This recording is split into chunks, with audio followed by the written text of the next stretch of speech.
Yes. I'm back, everybody. I think we are live. Woo! Sorry about that. Okay, Joe, are you back? Hey, all sorry right. about that. No, it's all right. We lost everything on YouTube, so no problem. We'll need to get everything back up and running. I promise you, everybody, that will not happen again. That was my one time. I got my one spot where there was black, and there will not be again. I promise. I am featured on Helldat right now, Joe, so I'm going to bow out. Yeah. Go ahead. And Karina is there, so she's ready to go live with you. So okay, I'm going to invite everybody in. So. All right, and I'll see you in about an hour. Sounds good. Bye. Okay. Giveaways.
Hello.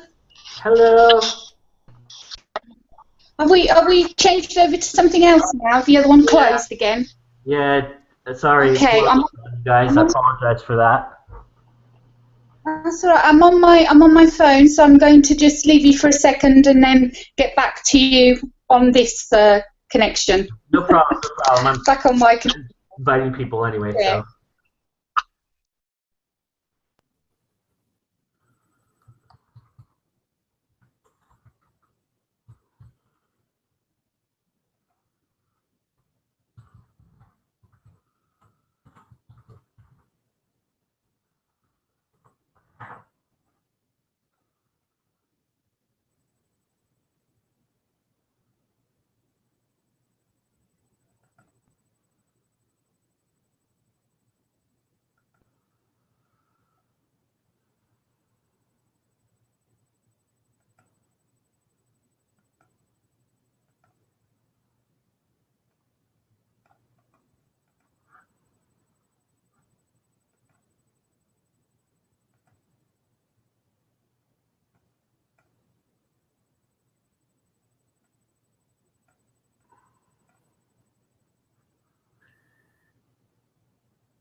Hello. Hello.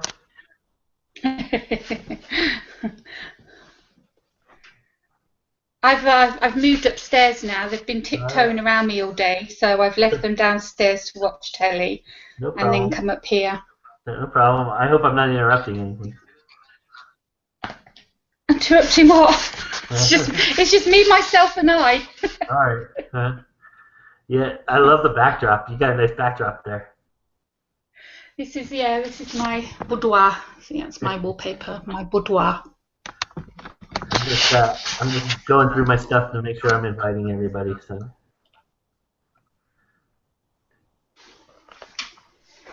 I don't know how long we were off air for in the other link. We're chatting away and talking away, and I've no idea if people were watching or not.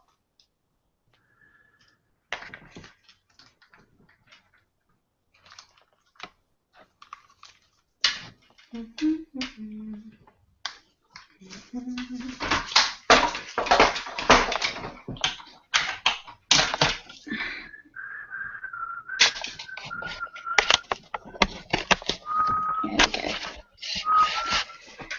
Sorted.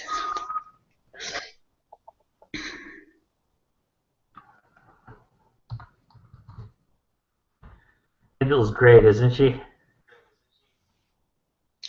It's the first time I've actually met her. I've just seen her name around the circles, but it's the first time I've actually met her. Yeah, she's lovely.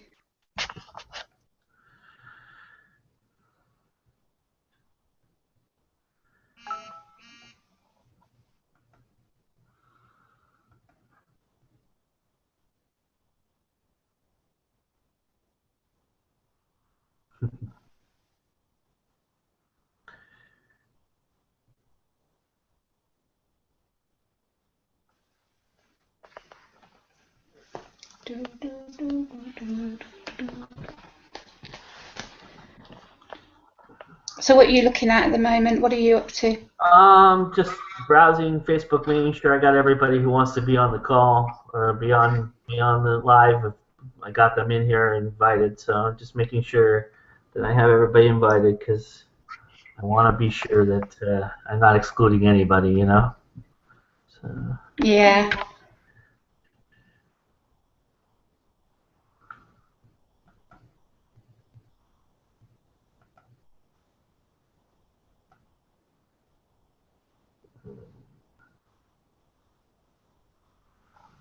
Sorry, I'll be talking to you here in just 1 second. That's fine. I'm just reading a message from my editor. Life goes on, you know, whether it's live feed or not. Yeah, right?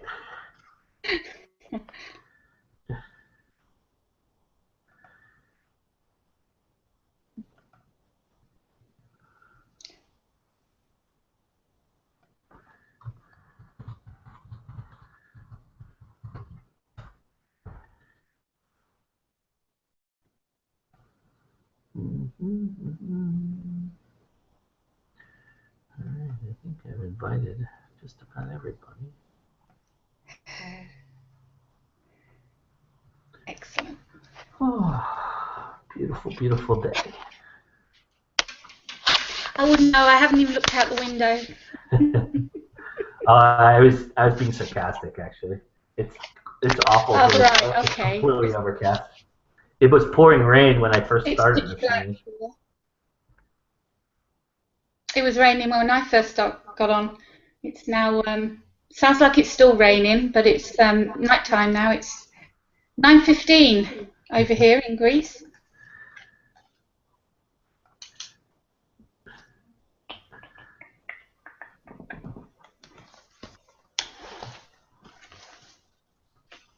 So what's your editor saying? We're getting down to the end of the story, and she's really, really excited to see what's going to happen, especially to one of the characters. Awesome. And yeah, it's really, really positive. She's absolutely loving the story. Huh? Yeah, that's always a great note to get, isn't it? If your editor loves the story, that means you've done something right, you know? That's it. Yeah, you're on the right track. Yeah, exactly. Oh man. So there's a lot going on, everybody. Everybody's watching, all of one person right now, but I'm sure we'll build that back up. I apologize for being gone. Couldn't be helped, but I'm back and I'm not going anywhere now, so I'm here. I'm stuck in this chair for... I'm not stuck. I shouldn't say that. That's the wrong terminology. I'm very happy. And I'm here until I'm not. Very happy to be in this chair doing what I'm doing, and I hope all of you come back and join us. We had a nice peak there for a while. There was about 20 people in at one point, so that was pretty cool. So Good. Yeah. I think, Well, you know, if anyone comes on, they want to ask questions again, you know, we can always start talking about the business. So I'm looking out for it. I've got Facebook open, Twitter open, so I think we are. And don't forget YouTube. What's that? Don't forget YouTube. There was lots of questions on YouTube. I have it open right now. So I am watching carefully. Angela's doing her takeover on Facebook right now. There's the panel going on. Let's see what panel's going on right now. Did you go over and watch any of the panel, Karina? I've been here. Well, where have I been? I've been here all these hours. I haven't even been round the convention.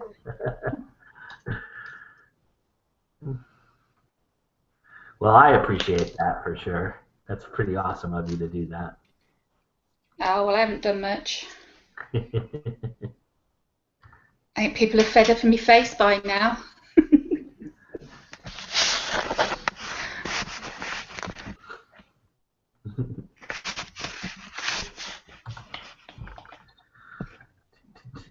I'm getting Goodreads up here. Take a look at what's going on. Somebody's asking me for the link. Let me get that to them real quick.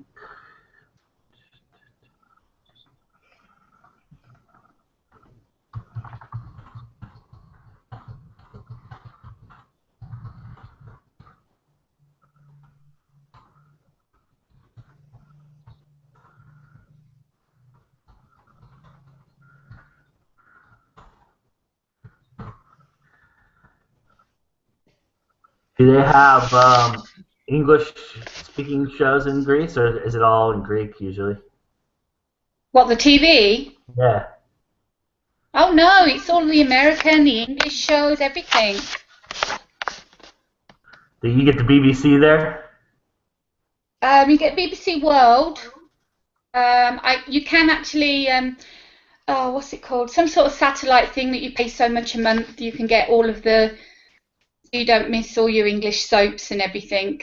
I watch all my programs online anyway. I do all my streaming, so I get to watch all my Vampire Diaries and Face Off, and what else do I not want to miss? Netflix and stuff. What do you call it? No, I don't go with Netflix. I just stream online. I don't download anything. I just just streaming online and watch all my programs, all for free. I don't pay for that. Game of Thrones will be starting soon. I'm very excited to see that.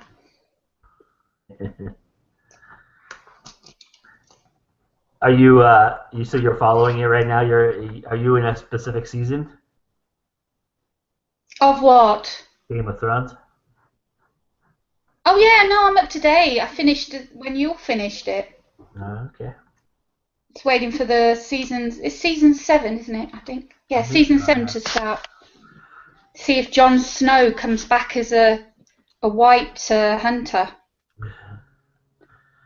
Do you think everyone's saying he will? Have you read the books? I read the first one. I really struggled with it. I read the first one, but I didn't even bother with the second one. I preferred watching because actually by the time I finished the first one, the show had just started. So I was actually reading the book before it came onto TV, and then once I finished book 1 and I started watching the TV, I thought I'm not even going to bother with the book now. I thought it's very hard going. It's very, very difficult for me to read. Yeah, that's the kind of fantasy I was talking about earlier.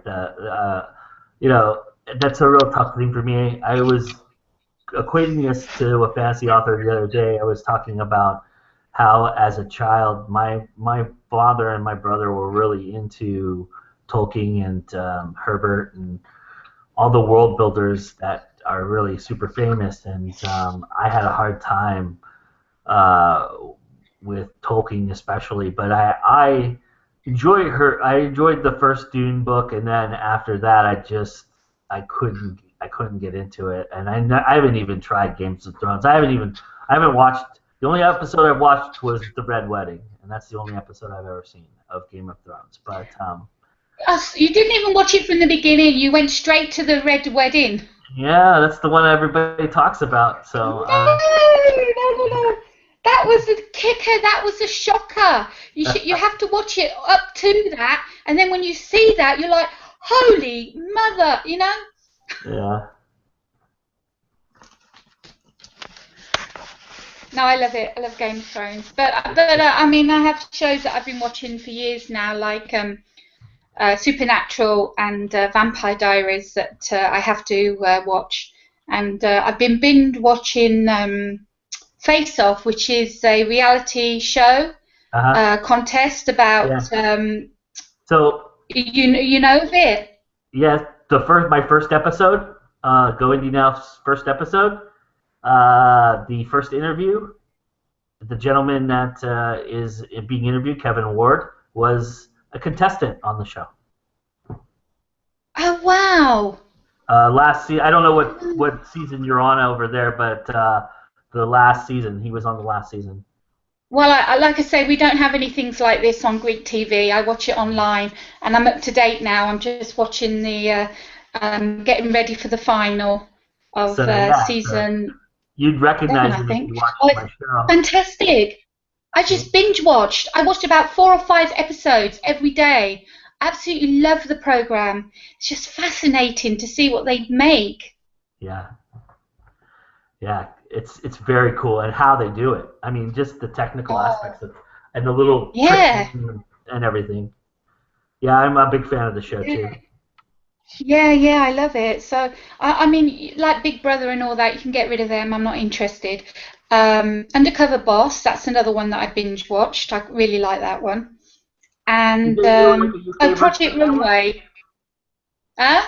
Did they do like a UK version of that one, of the Undercover Boss? I think they do, but again, I watch it online for the US. So you know that show as well. Yeah, I know it. It's a tearjerker. I can't help not cry when I watch every episode of that. Yeah, I can understand. Yeah, my friend, I have another actor friend who works for one of the companies that was in it, but he wasn't in the show. But he was telling me all about the guy and when he did his uncover stuff and how they all kind of knew it. Have you seen that? I don't know if you go online to YouTube, maybe you can catch it on Saturday Night Live. They did a parody of Undercover Boss with Kylo Ren as the boss from Star Wars. Oh my gosh! That's very, very funny. I'm gonna have to go and check that out. Yeah, that show hasn't been funny in years, but that was very funny. But yeah, that was really good. I enjoyed that. And you'll get it too, and it makes fun of both aspects, the Star Wars geek and the Undercover Boss aspect, but it's done very well. So yeah, you know.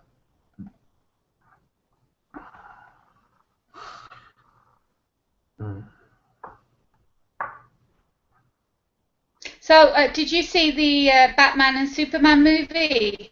Yes, I did. Come on, what did you think, honestly? Do you really want to know? I'll tell you. Yep. So the Batman vs. Superman movie was a train wreck, in my opinion. That was a complete mess. Yay! I had a really hard time. Excuse me, I just have to say this. Iron Man is better than Batman. Okay, I'm done now. Where did that come from? I don't know. What did she say? I didn't even hear her. What did she say? I said Iron Man is better than Batman. Oh, give me Marvel any day. Oh my God. I have a vow that anytime I hear Batman being mentioned, I have to say Iron Man is better than Batman. There's a list on my site as to why. Huh? I'm sorry? Thor. I love Thor. I love Thor. But Iron Man beats him. Because I love Thor. All Iron Man needs is Home Depot and Christmas ornaments. Yeah. Yeah. don't mislead people. Iron Man has a biochemical engineering degree in his, he's a very smart guy. Exactly, he is. Oh, he's very smart, yeah. He is. No, he has 0 skills. He is just intelligent. He just needs his brain and Home Depot. Okay, I really need to come off this high horse. I'm going to go back to LDAT now. Bye. Bye. Yeah, I felt like you could have walked into that movie, Batman and Superman, at any point during the movie and never missed a beat. Like, it was the first hour and 45 minutes didn't have any value or make any sense to me, and I loved the fight, though. The fight between Batman and Superman was really good, and that was the only part of it. That was the only part of it was even interesting. If I'd been in the cinema, I think I would have walked out. It was a snooze fest. Yeah, I was very, very disappointed in it. I mean, I'm not a huge DC fan anyway. I love my Marvel, but so I've never really liked any of the Batman films. But I've watched all the episodes of the Superman. The TV series Superman, all those 10 seasons, even watched them, and I've loved those. But the movies have never done, especially with the new Superman. He's horrible. I don't like him at all. But yeah, all these people raving about Superman versus Batman film, and I thought it was. I mean, Deadpool. Oh my God, that was hilarious, and it wasn't just funny. It was such a good film to watch. Have you seen that one? Yeah, I saw it right after the Batman and Superman, and I'm glad I did because I needed that cleansing. Yes, I agree with you wholeheartedly. That was a fantastic film. That's the movie that I wish Ant-Man was. I wish Ant-Man was more like Deadpool. And I get why they made the choice they did in Ant-Man to go the direction they did, but I had wished Ant-Man was more like Deadpool. I enjoyed Deadpool tremendously. Of course, I'm a sarcastic, and I like a good bad joke every once in a while. I thought the jokes got a little too much in that movie, but the fighting was good. Everything was good. I mean, the story was good. I really enjoyed that movie. I mean, apart from the humour, if you didn't have the humour, it was such a good plot. It was a great story. It was well acted. The special effects weren't over the top. The fight scenes were brilliant, and when they were taking the Mickey out of X-Men, so funny. Yes, I agree. I really like that one. I'm not a DC. Well, I like the Superman movies of my childhood with Christopher Reeve, but and I enjoyed the Batman movies. I'm sorry. Exactly, that's what Superman was. It was Christopher Reeve that made Superman. Yeah, and I enjoyed the Batman movies with of my childhood. At least with Michael Keaton, the two that he did, but and Tim Burton. But and I enjoyed those. I wouldn't say they're on the top of my list, but I'm really super looking forward to Suicide Squad. I think that's going to be a phenomenal film. And I'm not a big Will Smith guy, and that's the only thing that's tripping me up right now. But I think that looks really good, and I'm gonna enjoy that movie. I think. Right, I'm gonna have to check that one out because this is one that I haven't heard of yet. Yeah. And also with Civil War coming out soon, that's gonna be a phenomenal movie. And the problem that I have with these movies, typically, for me, being so saturated with it here, is that we are so saturated with it. Every movie you go into, even if it's not a superhero movie, has the trailer in it, and every trailer is a little different, shows a little bit more every time, and I just get tired of filmmakers just trying to give away so much of what they're doing when they don't need to. This is going to sell itself. You could put Marvel's Captain America Civil War with his shield and Iron Man's mask. That could be the trailer, and then flash a scene of Spider-Man, and that's it. And there you go. Every person who ever liked any of that will go and see it. It's going to break every single record. that's ever been in cinema. Why do I need to see 17 scenes from the movie that probably will, not spoil the movie, but at least not get me as excited because I saw it the first time, And this is why I think Iron Man is better than Batman.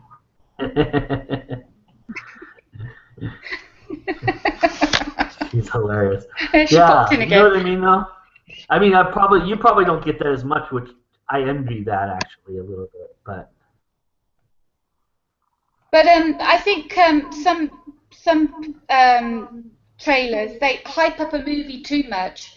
So when you actually get to watch it, it's disappointing because it's not as good as you thought it was, because all the best parts of the film were shown in the trailer. Yeah.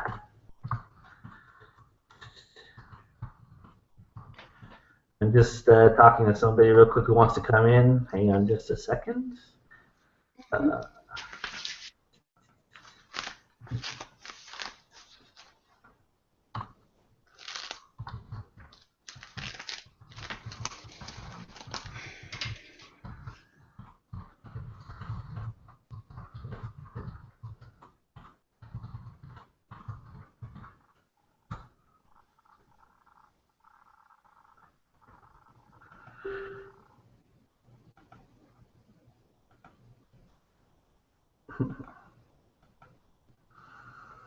What time is it there right now? We are now 9:33 p.m. Very nice. Are you a night owl, or are you kind of a day gal? I have insomnia really, really badly. It's one of the symptoms of my bad health condition that I have, and so I basically don't sleep. I'm lucky if I get 2 hours.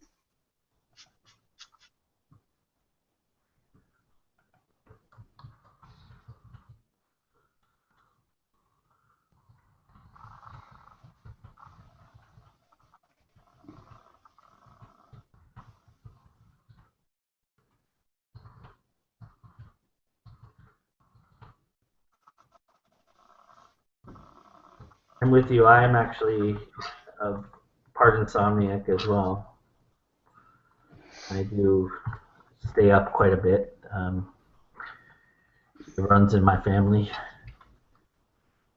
When my wife hates it when my brother's here, because the first night he's here, we usually spend all night up all night. Chatting. Yeah, of course. Yeah.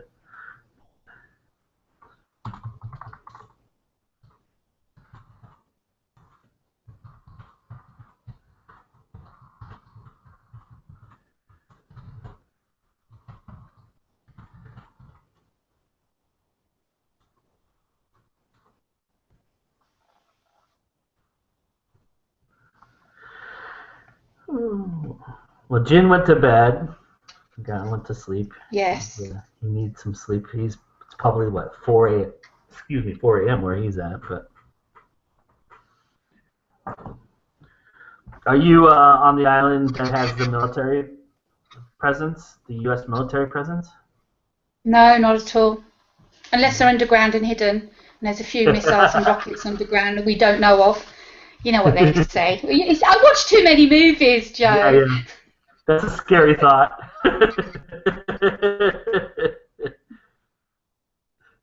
Yeah. And it's what's even more scary is how truthful some of those conspiracies can be. Yeah, most definitely. Yeah. So you mentioned in your books about the biker thing and people associating you with the biker group, and were you part of the biker movement? Are you a motorcycle rider and such? Yeah, I mean, since becoming ill, I had to sell my motorcycle and I don't ride anymore. But I used to have a motorcycle and I used to ride. And when it came to the motorcycle clubs, I've never been a member of a club, but I've always had bikers in my life and around me. So I've never actually been in the circle. I've sort of been outside of the circle. That makes sense. Yeah, sure. No, that makes total sense. But I always say you should write about, especially with your first book, you should write about what you know. So it's no good writing about being a brain surgeon if you've never been a brain surgeon. No amount of research is going to make that book sound, legit. So because that was always my passion, and I sung in a rock band, and I used to hang around with bikers, and used to be in the bar and biker bars and singing and what have you. So that just seemed the ideal thing to write about. Of course, not writing about things that went on and things that I saw. It is entertaining. The books are entertaining. It's fiction, but a lot of what I know and the truth behind and what goes on inside. I mean, some people have turned around to me and said, "Oh, your book sounds just like Sons of Anarchy." I'm like, "Yeah, it does, doesn't it? But guess what? I was published before that even came on the TV." And it's yeah, and it's like everyone wants to read about bikers and want to be an outlaw motorcycle club and all the authors writing about MCs and what have you, and mine were out way before all that. It's just that I don't know why mine never hit the big time. When it's because I always blame it because it's something new that people didn't know about. People, I suppose it was a sort of hush hush thing. People didn't want to know about it, and now it's because of Sons of Anarchy. It's all over the mainstream, and everyone wants to write about it, everyone wants to read about it, and everyone wants to live it. But we have out here the biker rallies in Sturgis, South Dakota. Those have always been, one of those taboo, cool things. The Harley guys and Hells Angels as well. I mean, the Hells Angels was 70s, 80s, very popular. And ironically too, the biker movement. The funny thing about some of the biker movements when I was growing up in the 80s was Chips made a big impact on that. The TV show, about cops on bikes. Oh yeah, with the motorbikes, Chips, with Ponch and So there was a surge in people wanting to be motorcyclists because of that movie, or that TV show, believe it or not. So, which is ironic because most people think of bikers as outlaws and against the law, kind of idealists. So I always thought that was... Yeah, I mean, I don't paint my bikers in my book. I don't paint them very well. They're all outlaw motorcycle clubs. They all rape, take drugs, sell drugs, extort, blackmail, sell guns. They're as bad as they can be. But the bikers that I knew in my life, they were they were the nicest people you could meet. They weren't. It's like, have you seen that advert where they have this theatre full of bikers, and they try and bring two people in for the last two seats to see whether they're actually going to sit in this theatre with bikers, and it shows the ones that walk away and we're like, oh no, I'm not going, and then drag the man out, or the man drags the woman out, and then the ones that actually sit down, as soon as the show comes on, all the bikers start clapping. You shouldn't judge a book by its cover. Bikers, they have so much respect for each other, so much love for the community and the brotherhood, and they would give their life for another. That's the honest truth. But they don't like being controlled. They don't like being told what to do, and that makes them outlaws. But in mine, they are as bad. My bikers, they're badass. They really are. They're like you say, out of the script of Sons of Anarchy.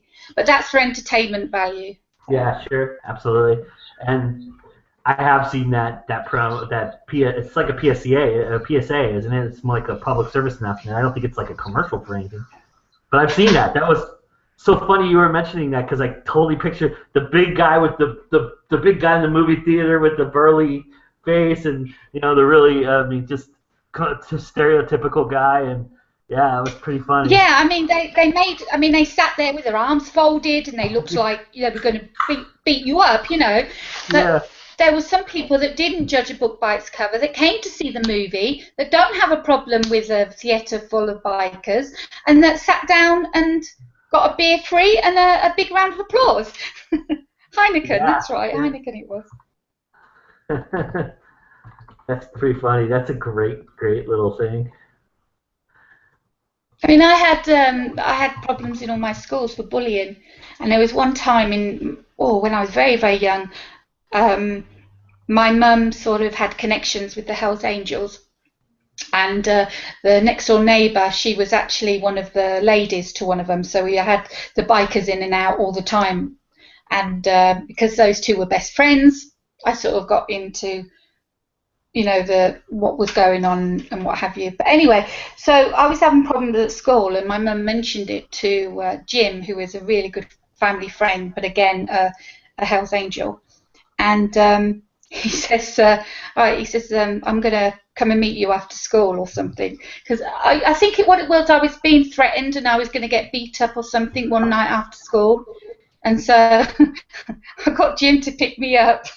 And it was hilarious. It was, I mean, the next day, nobody would speak a word to me. And it soon got round of who I hung out with, even at my age, you know. So I was basically left alone for the rest of the school years until I moved up to my other school. But, yeah, I mean, you shouldn't, they're beautiful, wonderful, kind people, so kind-hearted. They do so much for charity as well. And they have a public... the public have their own perception, and they give their own. How am I trying to word it now? They let the public see what they want them to see. Mm-hmm. Is that me? Yeah, I think that's the best way to put it. But I mean, bikers, they have they have a motorbike and they go out for a ride and they wear a leather jacket and they're a biker, but it doesn't mean they're an outlaw biker. You know, you belong to a club. It doesn't mean you're. It's like with what we were saying about the stigma with the indie authors. Once you've got a stigma, it doesn't matter what you do. It's hard to. Yeah. Yeah, there's a great movie from the 80s called Mask, which is really about a young man who has a debilitating disease, and you know, it's with Cher and Sam Elliott. Oh, Cher, she is so hot, and she kicks ass in that film. And I think the first time I ever watched that film, it was like, oh, I want to be Cher, I want to be Cher, you know, because she looks so cool and so sexy, and yeah, it's a very, very good movie. Heartbreaking, makes you cry. And that's a perfect example of showing the community and how they rally around one another and how they help each other, and you know how gentle the souls of those folks really are. You know. Yeah, exactly. It showed them in a whole new light that hadn't been there before. I mean, my readers have to like. You've always got a bad person in a book, and the readers are going to hate, and they want something to happen to them and get killed off or whatever. But you've also got to have your readers relate to your characters, and to be able to have some, I don't want anything to happen to this person. So even though they are outlaws, and even though they are bad and they do bad things, you've also got the other side. They see the nature, they see the love, they see the kindness. Yeah.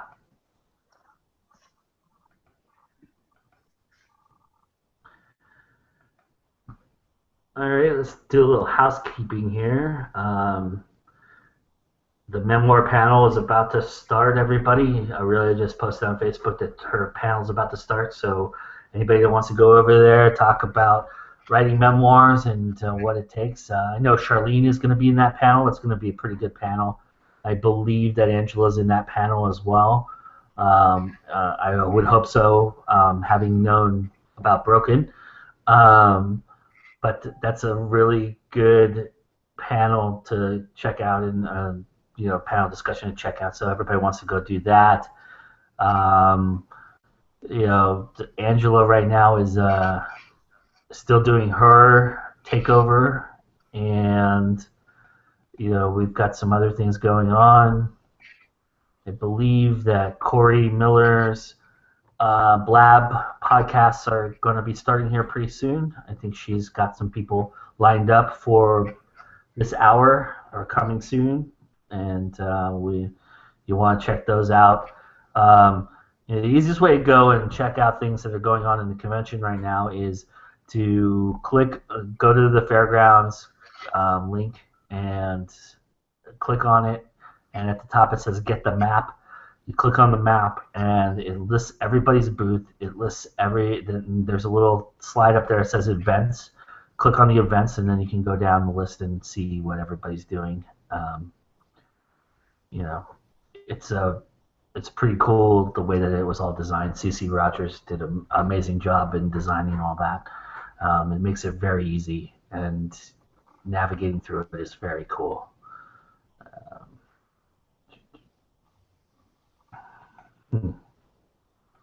Marky Jordan is slated to join us here. She's trying to get on. She's having problems with her laptop, and she's going to try on her phone now, which to me would seem like the opposite, but sometimes that's the way it works.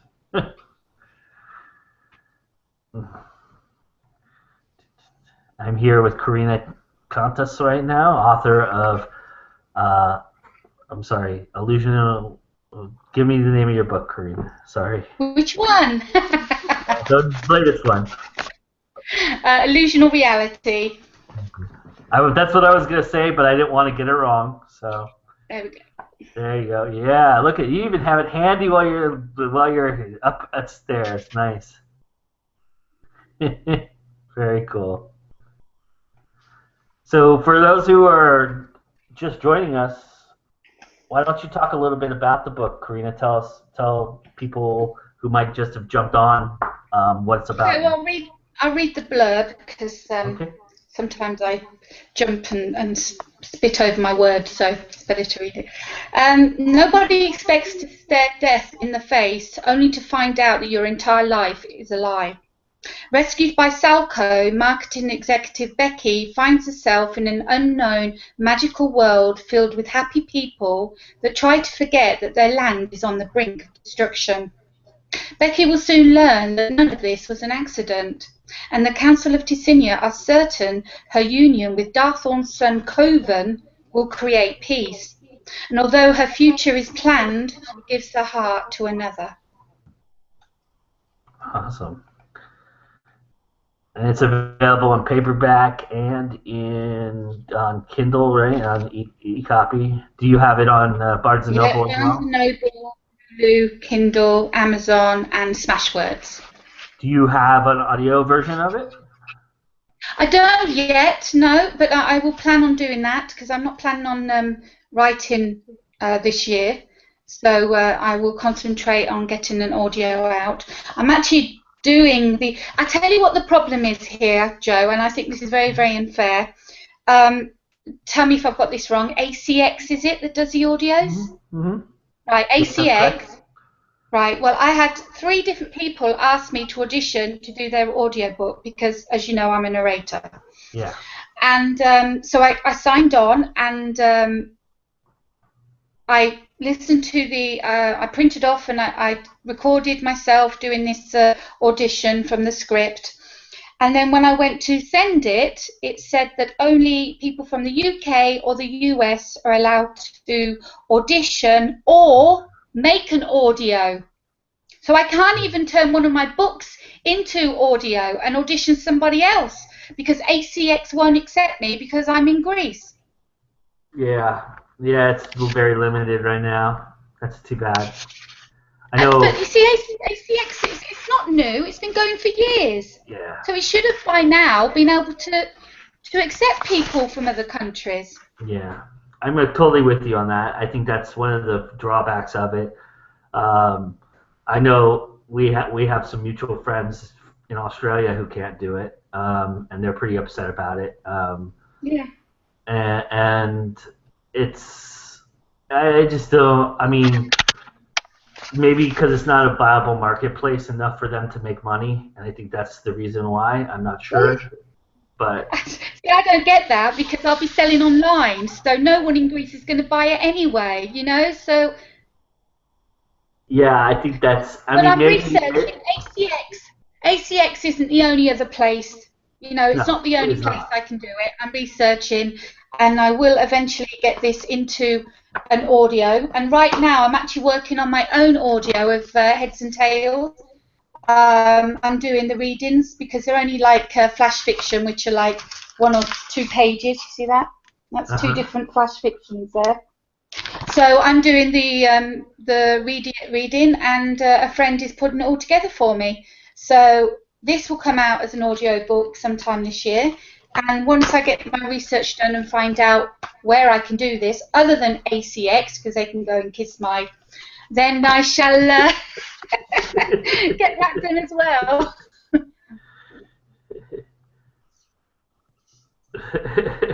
It's not about me doing audio of my book. I was just so upset because I was ready to do, and I had 3 requests to do different books from other authors, full audio of it, and I couldn't do it, and that really upset me because, you know.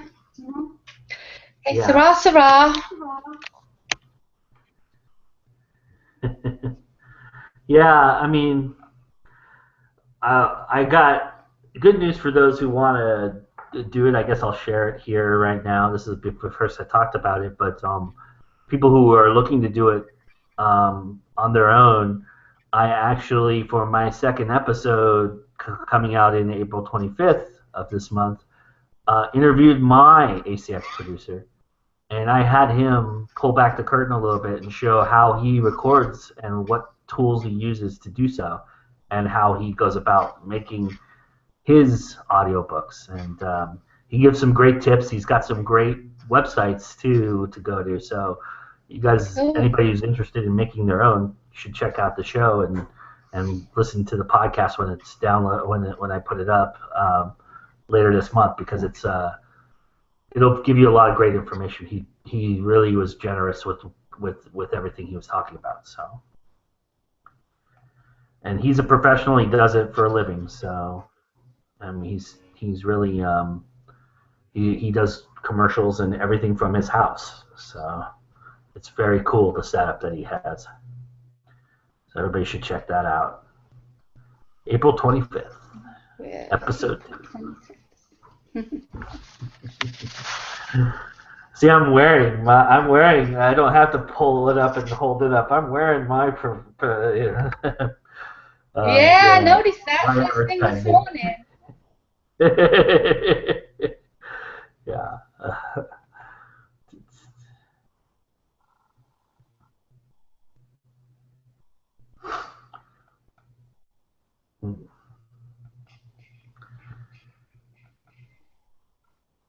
So what else would you like to talk about, Joe, while we wait for some more people and questions and whatever? I'm just stopping in briefly to say hello. I'm done with Helldeck, so I'm now on my way over to Aurelia's event. Yeah. I figured you'd be that. Hold on a minute. I'm sorry. Okay, say that again, Joe. I said I figured you'd be in that. I was hoping you'd be in that. Oh yeah. Oh no. This is. Yeah. No, I have a few of them that are absolutely. Just for our viewers, so they have an idea. We are going over memoir. The healing process. It's going to be a very deep topic, very serious, and the ladies that we have accumulated for this discussion, all of them are very intelligent, very accomplished ladies with a very abusive past that has given them the strength, helped them develop the strength they required to be where they are today. It's just phenomenal. So the link is at my site, www.angelabchrysler.com. And I'm going to now head on over there, so I have to sign off of here. And then when I'm done, I will probably be back on, Joe. All right. And Karina. Good. So have a good hour, and I'll see you then. And All right. Joe, when we get back, we have Cover Wars to go over. So, All right. 3 o'clock, I will be announcing the first round of Cover War winners, and then I have to focus and build up the second round and get the emails out for everyone. So, Cover Wars is coming up. Okay. Goodbye. Right on. That reminds me, I should update everybody on my turn on the character tournament. Let me pull that up and see how that's going. It's almost time for that second round to begin as well. So hang on, let's take a look and see.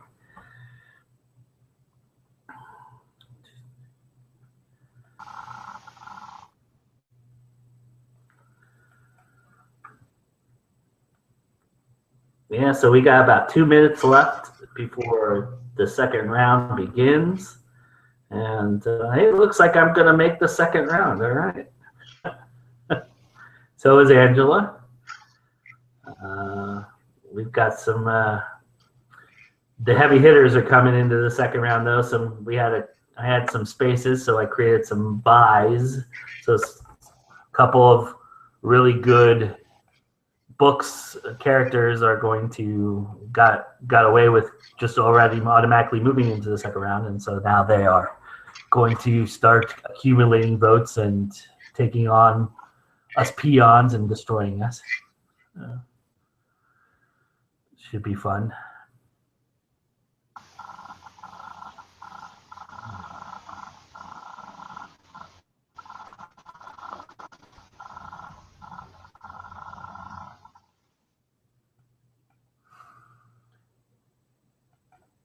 Is there any questions you have, Karina, that you want to talk about? Anything you want to talk about? I think. No, I can't think offhand.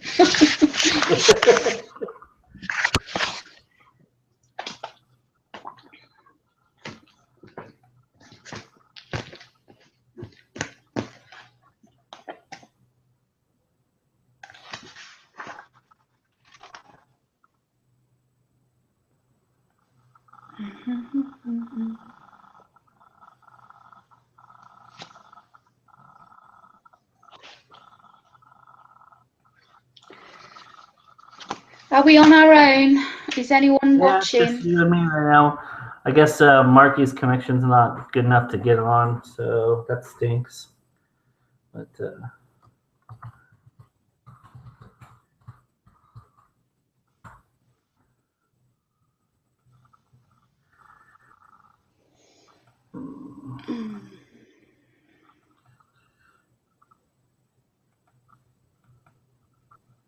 I'm just trying to close some windows because my stuff's slowing down a little bit too because of everything. You're looking tired. Me? Yeah. No, I'm good. This is early for me, 10 o'clock.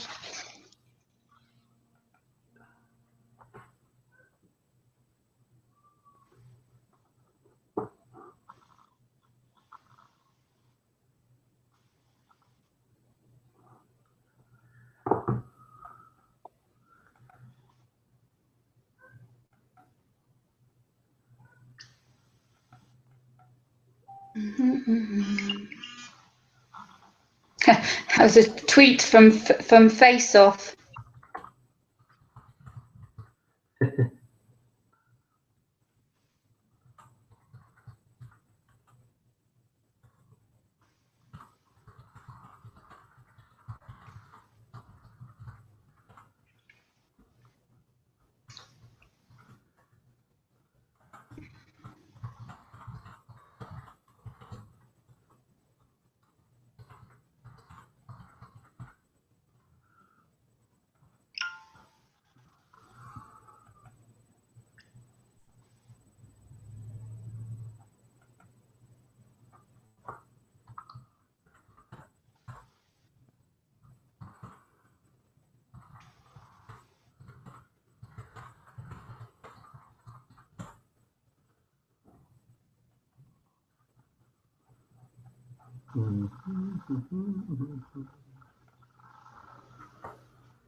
stay on camera, but I'm going to try and get some work done at the same time, like you are.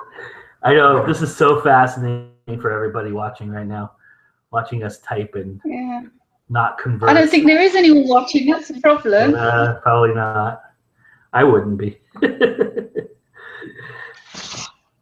I can talk. I mean, I have such a passion for my books and writing. I could talk all the time, but I need questions. There's nobody asking questions. So. Exactly.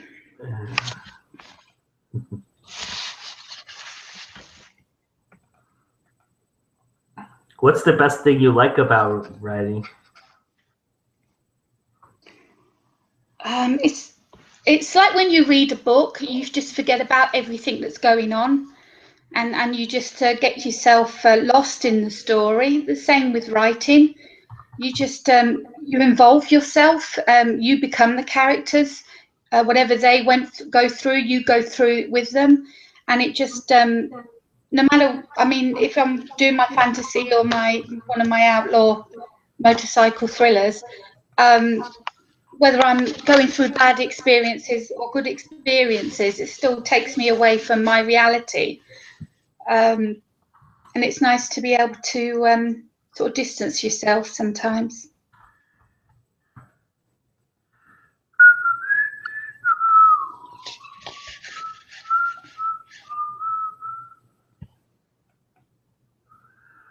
Oh, it looks like we're going to be joined here. Cool.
Hi, Joe. Hello. There I am. That's Barbara. I recognize that voice. Yeah, there she is. Hello. Everybody, Marky Jordan is Hello. with us. Oh, no, Marky. Hi. Hi, That's Karina. Karina. Nice How's to it meet going? There you you. go. You got on. You too, Karina. I got on. I had to go the back way, but I got on. I don't know. I don't think I want to know what the back way is, but that's awesome. Nevertheless. I'm still getting Windows 10. You know, I came from Windows. I remember Windows 4 point something or another. But anyway. Well, everybody, this is Marky Jordan. She is an incredible author. Her first book was Fang and Claw, correct? Am I saying that right? Yeah. The first book in the series. Yeah, there it is. New cover. Have you released the second one, right? What? You've released the second book, right? Correct? Yes, I do.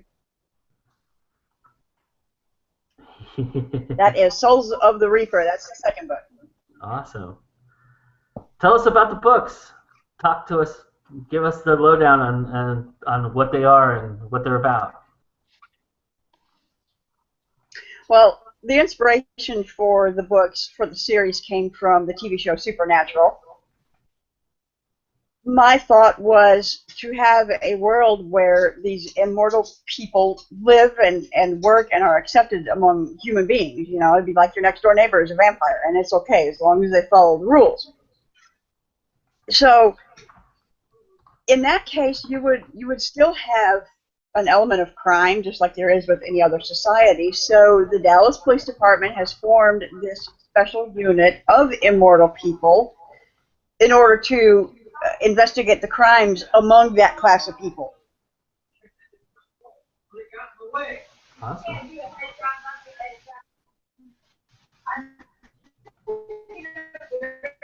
So we have the lead detective, Ryer, and her partner in second and Colton, and he is a werewolf, and they don't get along too good in the first book.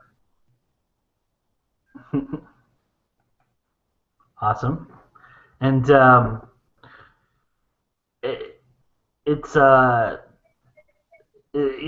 thriller, right? It's crime for the most part, right? Correct? Yes. Not a mystery Yes. per se. Well, I mean, it kind of is mystery as well, because you have to figure out who the unsub is in the book, and how are they going to catch this guy, you know. Yeah.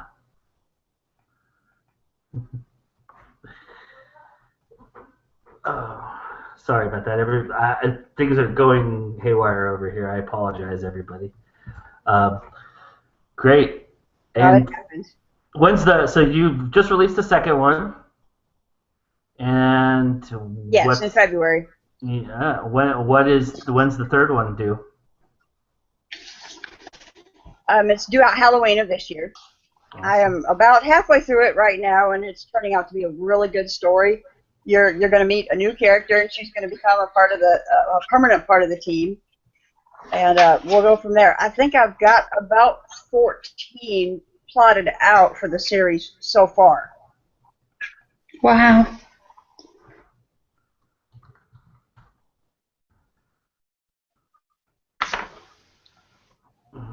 Awesome. I'm sorry. Everybody's asking me questions here. I apologize. 14 books. And for people who don't know, Marky wrote a great book on horse training as well. And tell people about that.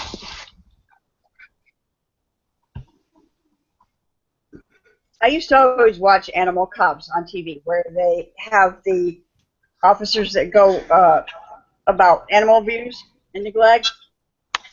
You would not believe how many people have horses on that show that are skin and bones, and their hooves are way overgrown, and the people on the show, they just go, well, I didn't know. So I can't support animal rights monetarily.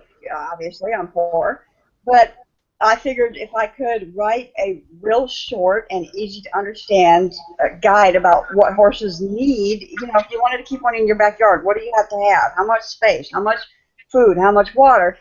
But make it so that it wasn't like a textbook, and get it in the hands of people. Maybe they could learn a little bit and go, okay, well, yeah, maybe I can't afford to keep one, or maybe I can't afford one right now. And so that's my own personal way of trying to fight the accidental neglect of horses. Awesome. I was told that people didn't catch when I introduced you, so everybody, this is Marky Jordan. She is the author of Fang and Claw, and I'm sorry, the second book, I don't want to get it wrong, so tell everybody the title of the second book for me. Souls of the Reaper. Souls of the Reaper. And it's a series that we were just talking about. She's planning 14 of them in the series. And so far, and ideas keep coming, so we don't know how that happens. That's the great thing about it, right? If you have characters you love and you invest so much time in them and you really pick them up and just you imagine so many different scenarios with them, right? Right. And I mean, when I wrote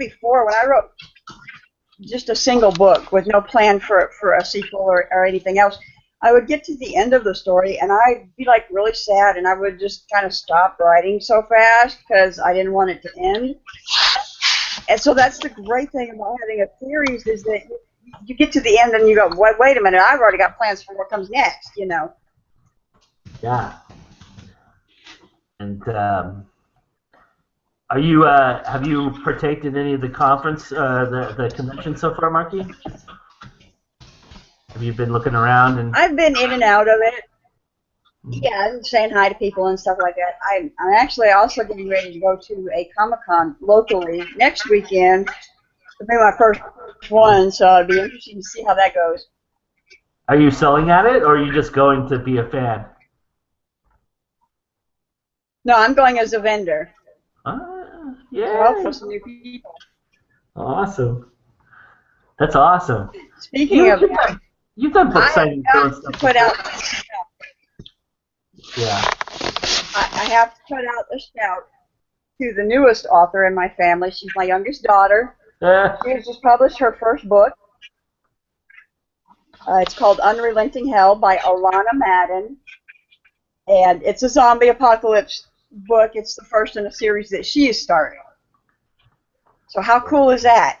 That's unbelievably cool. I wish I had that kind of drive at that age. I was nowhere near. No, I wrote when I was that age, and I wish I'd had an outlet to be able to get out there like we do now, you know. And I mean, she's a junior in high school. She's a published author. I mean, you know, it's unbelievable. It's so exciting. Absolutely, that's fantastic. That's been the big topic of conversation all day long, is the outlets and being able to do what we do so well now, and discern ourselves as people who should be taken seriously and not the stigma of self-published authors, right? Oh, absolutely. And that's one of the reasons that I strive to get books to mimic those of, you know, a traditional publisher. You know, no page numbers on your front matter, and different odd and even side page numbers, and, you know, things like that the traditional publishers do. If I can make our books look like that, it gives us a little bit of a step up, I think. Yeah, definitely. I think I think that with technology today and everything that we're doing, we should, we're starting to change the landscape, I think, and I think that's for the good thing, you know. We've been talking about that all morning, huh, Karina? We have.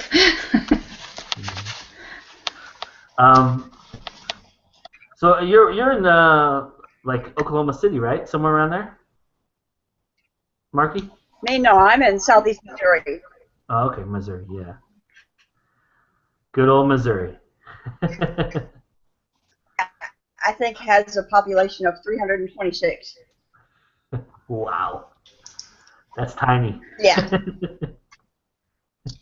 Yeah, and because I have 3 authors in my household, we have 3 authors in a town of 326 people.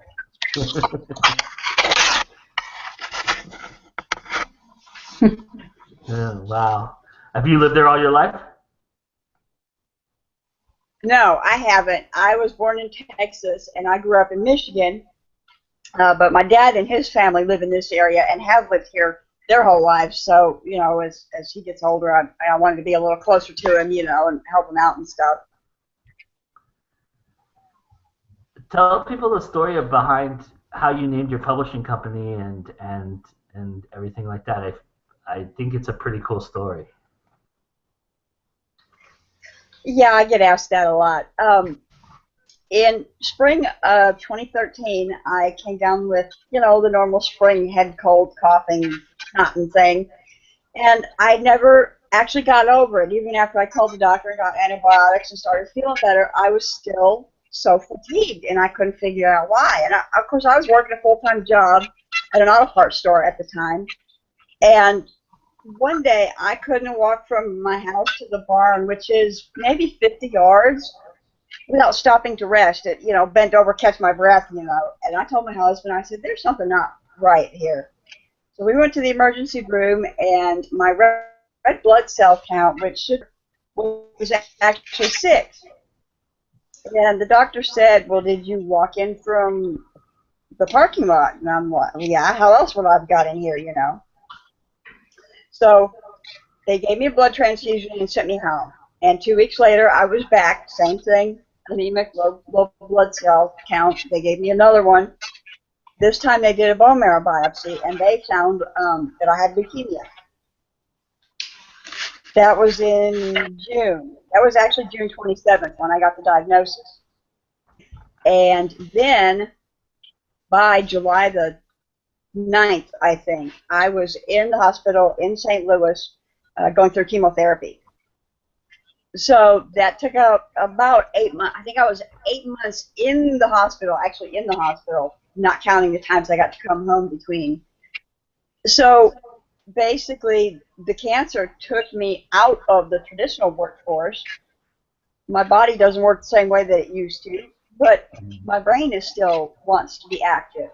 So I thought, well, you know, I love writing. Why don't I do that? And that's how it all started. A friend of mine, she is a published author, and she published through CreateSpace. We got to talking back and forth, and so that's what encouraged me to get out into print instead of just in ebooks. So the butterfly had special meaning to her, and it does to me as well because of the transformation, you know, that took place in my life. So I started looking, and there was already a Metamorphosis publishing, and there was already a Monarch publishing, and there was already a bunch of other ones. So I kind of got to playing with, you know, words to see what I could come up with.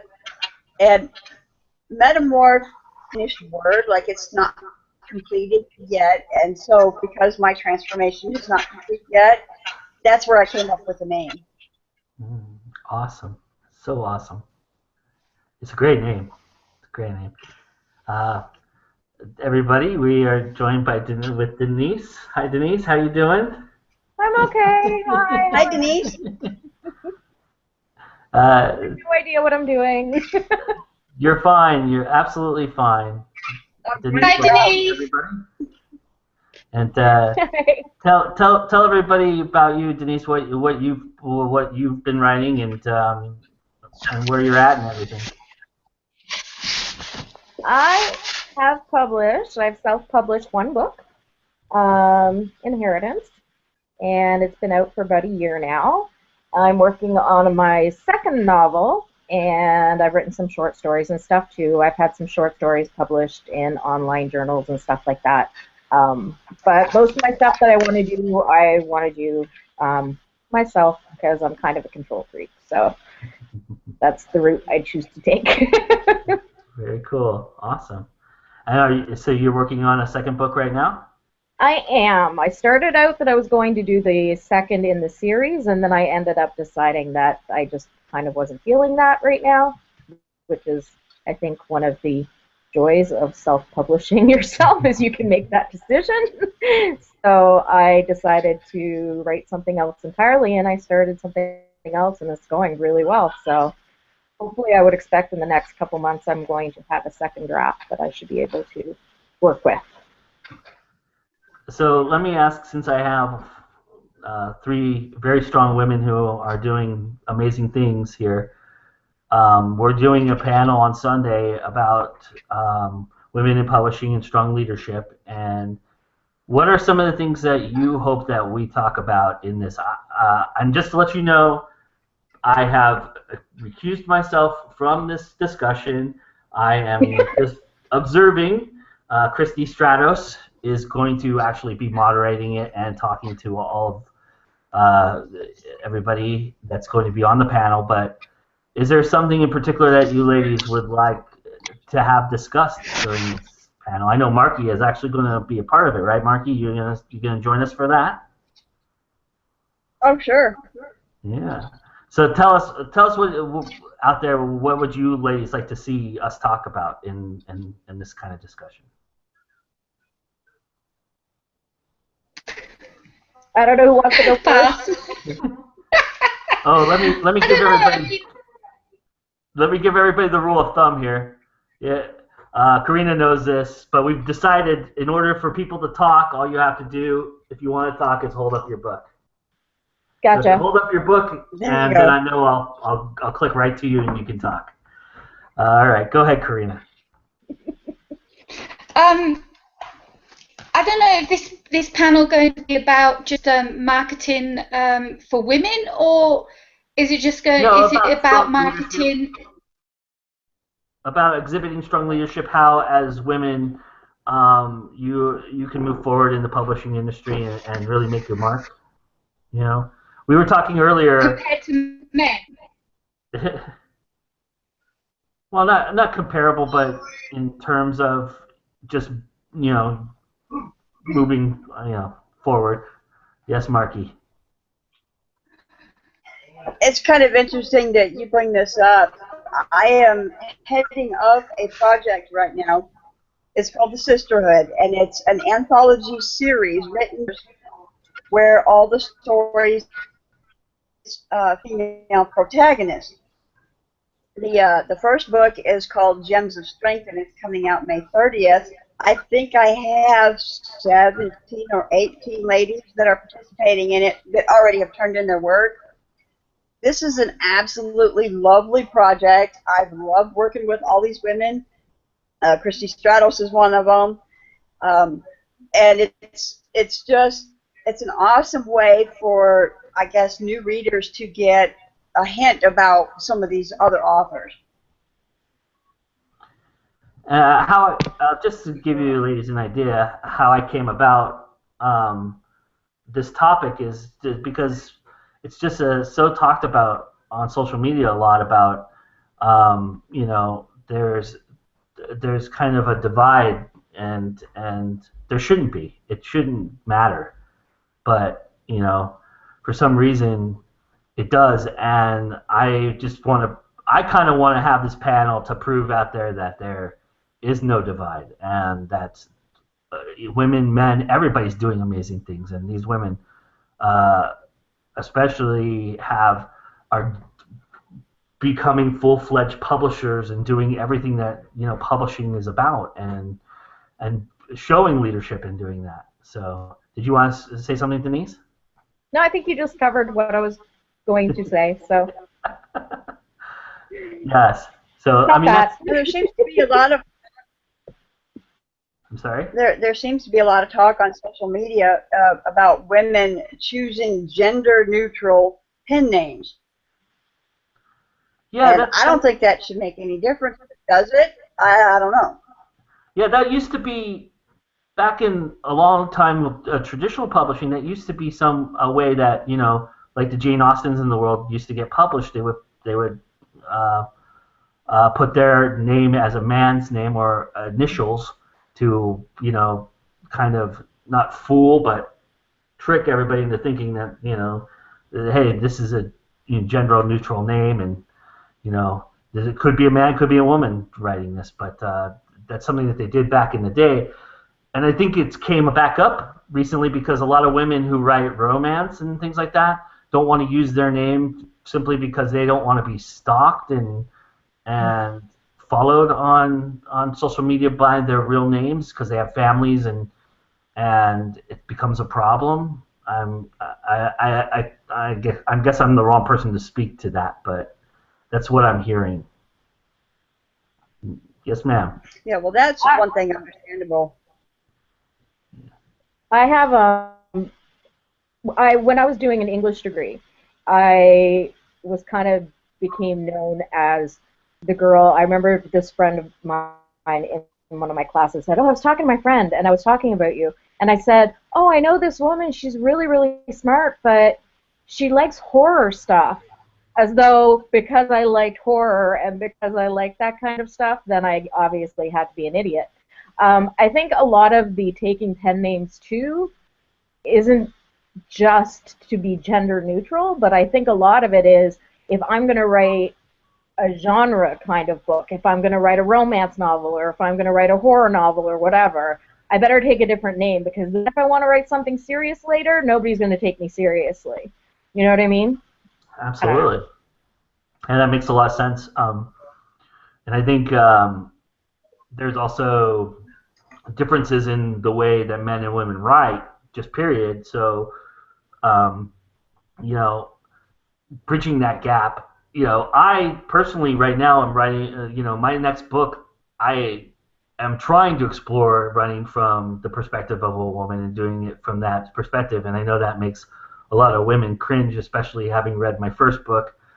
I get that comment from women sometimes about how I didn't really write her as strong as I should have, my female character and such. And so, I mean, is there something to that? Do you find that it's you know, that you, when you read men writing women, it's something that needs to be explored and talked about a little bit more for, you know, to help men out? I think it Nobody goes has an both answer. ways. I think it's the same thing. I would never write a book, I don't think, from a man's perspective, because I don't think I'd be able to, I don't know that I'd be able to do it. Hmm. I mean, certainly not right now. It would take a while before I'd be able to figure that one out. But it's hard enough putting yourself in the mindset of a different character, but put yourself in the mindset of a character of a different gender, I don't know that I'd be able to do that. That would be tough. So, yeah. A few short scenes, but I don't. I'm with Denise. I don't think I could do the whole thing that way. Well, Marie Silk on YouTube just gave you a compliment, Denise. She said that she read your blurb, just read the synopsis for Inheritance. Looks good and spooky. Yay! That's what I go Karina. for.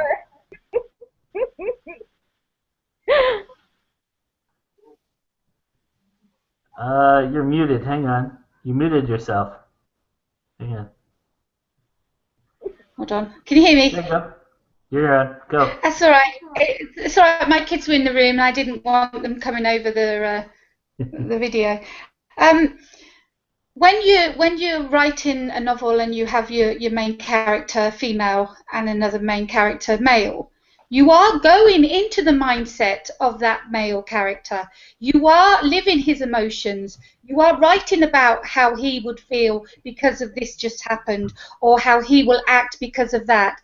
So you're saying that you're not sure you could do a whole book, but if you think of it that way, you already are, because any main character, male main character that you're writing about, you are getting into his head.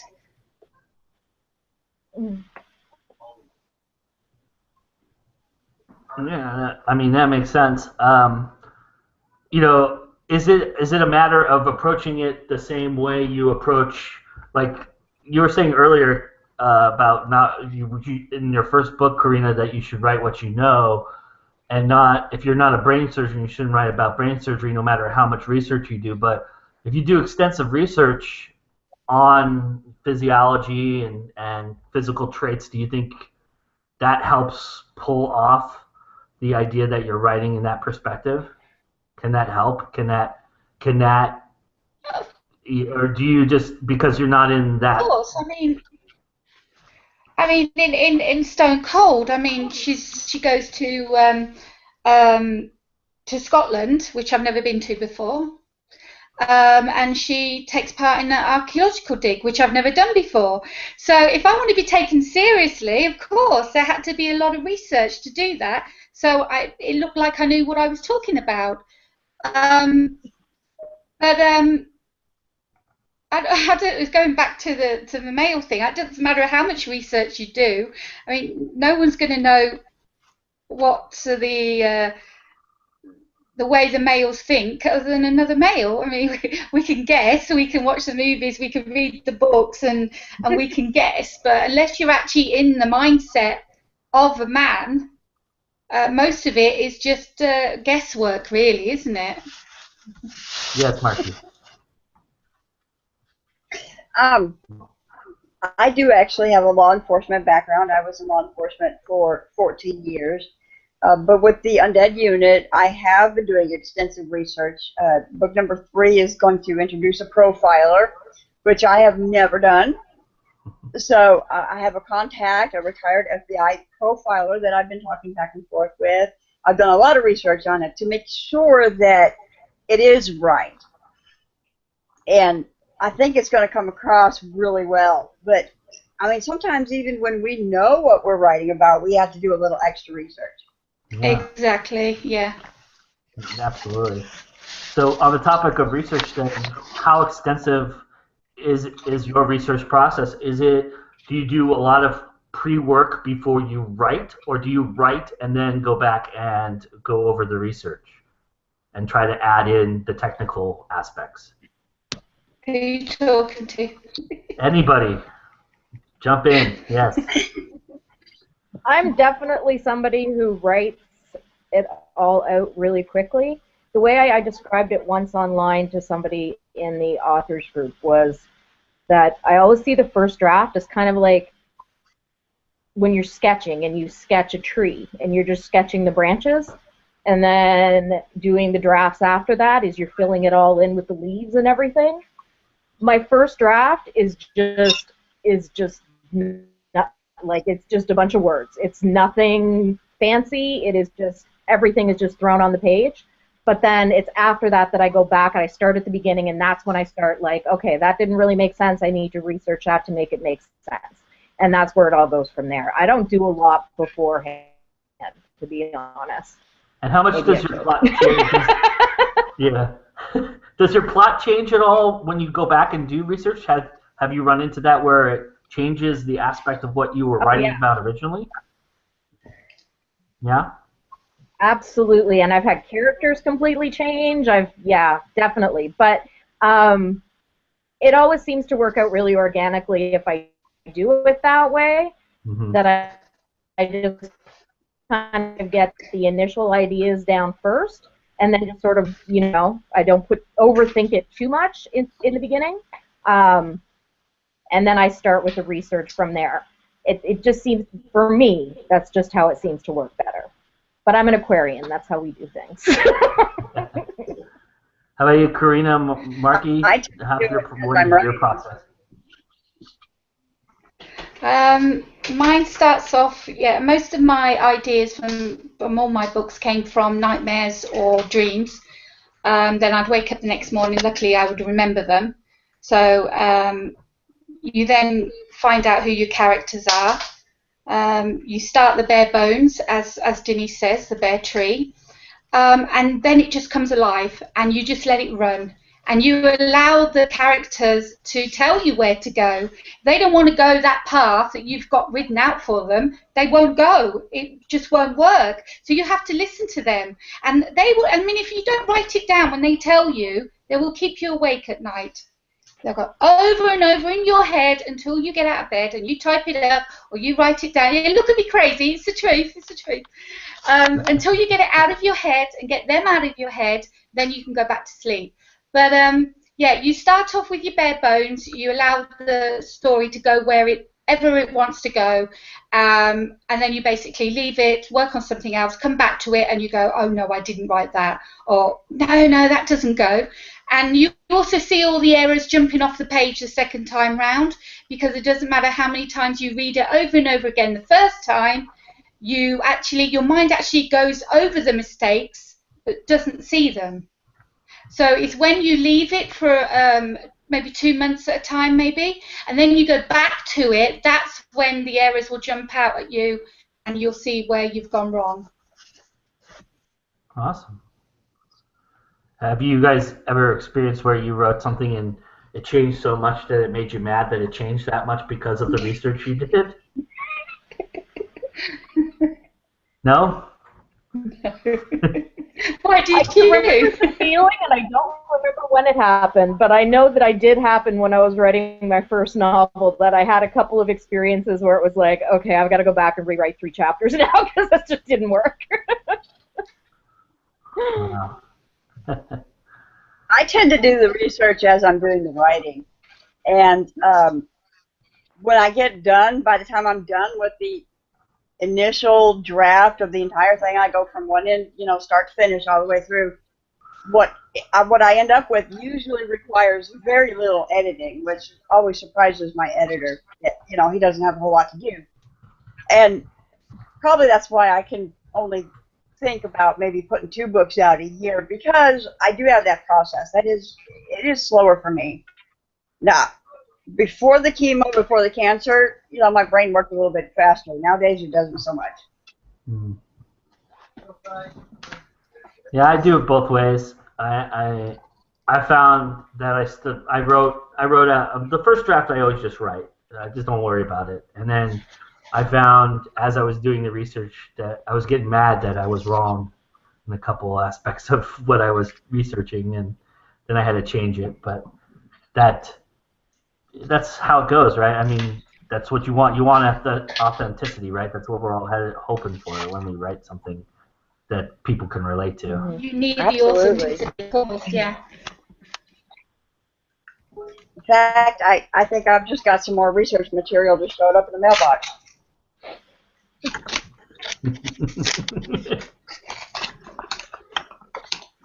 Gotta love eBay. Yes, Denise? Someone just alluded, I think, Karina, I think you just said this. I just was talking to my friend.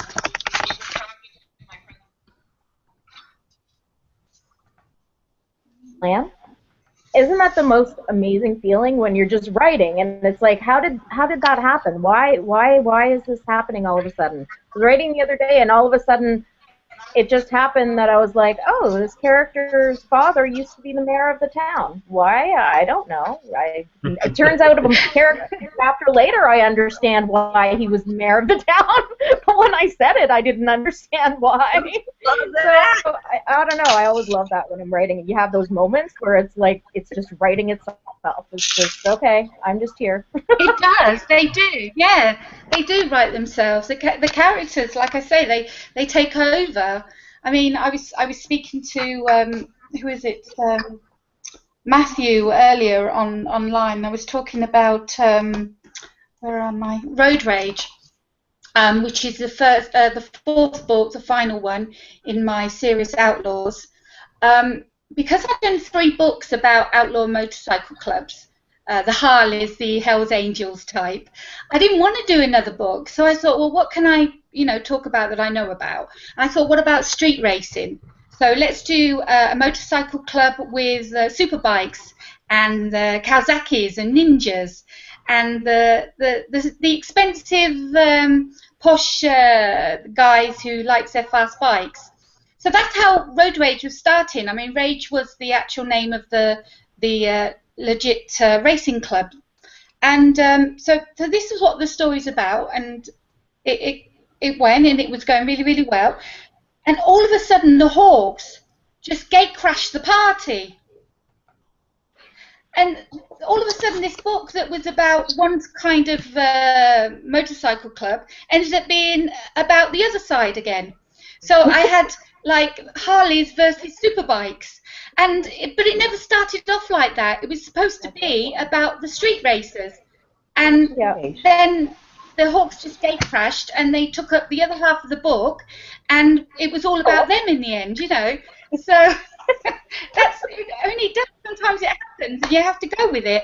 And it turned out really, really well, and I'm really glad it went that way because it all turned out good in the end. Yeah. I love that.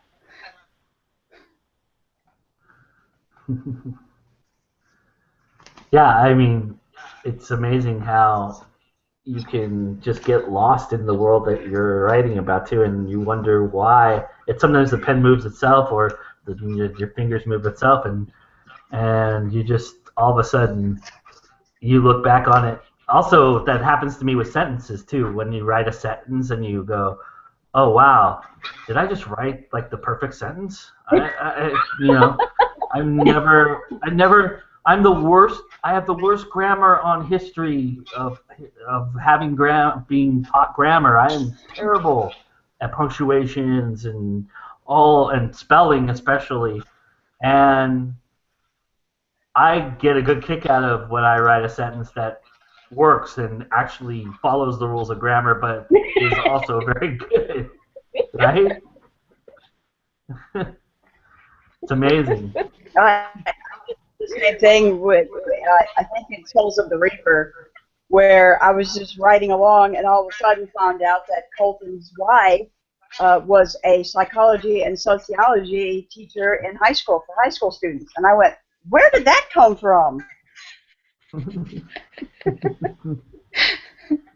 Yeah. Readers explanation I they just ever heard don't of. understand. You know, the readers don't understand how we work, how our mind works. So it's sort of, we're opening up here and letting them know how wacky and deranged we are. And then we all hear voices in our head, you know. I would say if something happens to me, delete my internet browser. Yeah, I've seen Yeah, that. you don't want to. Okay. It's not good. I've seen that T-shirt and mug float around about, what's that saying about the writer? Oh, if you saw my internet history, don't worry about it. I'm a writer. Yeah. Yeah, exactly. That's me. Yeah. I think in one day I looked up blood banks. I looked up how does a funeral home dispose of blood drained from a body. Looked up FBI profilers, and then I'm thinking, yeah, I'm on some watch list somewhere now. Yeah, I think I remember you posting on Facebook asking about where to find information on the blood thing. When you were doing that, Marky, I remember. And I think you got. Yeah, it's for blood. Yeah, I think you got a couple sideways looks on that one. Yeah. Yeah, no, my browser history is probably not pretty. That's fantastic.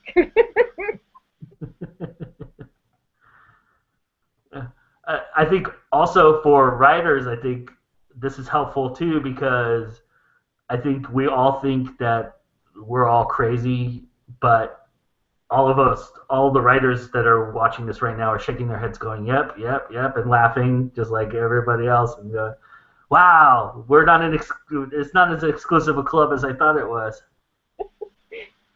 I think Marky should print out her browser history and include it as her book jacket. Every book on the inside. There you go. Yeah. Yeah, this is how I found out this and this and yeah.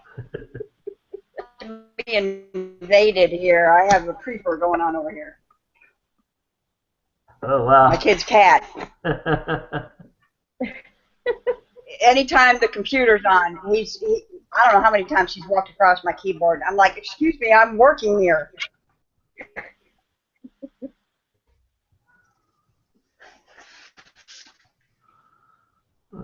My wife says there's an issue with Firefox, so I'm looking at it. Sorry, ladies.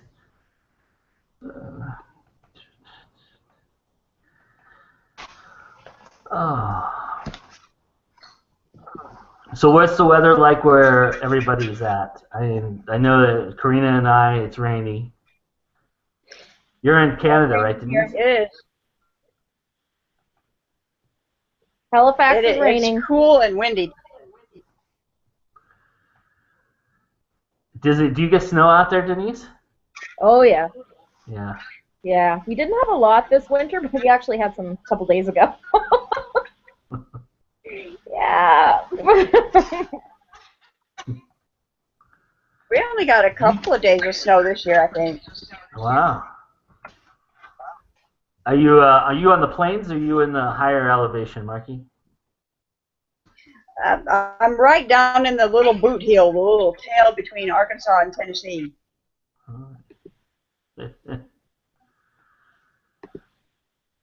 Anybody else? Do you guys have any questions you want to talk about? Anything about writing or anybody? No, actually, I'm about to take off, so I don't use up all my data allowance for this month. But, all right. I'm glad I had the chance to come in and talk to everybody. Yeah, nice to Yes, see you. lovely to see you in last, Maggie. Same here.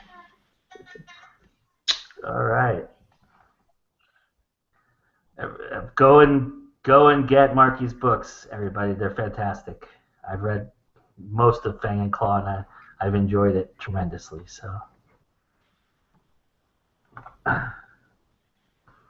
sorry. Thank you. Bye.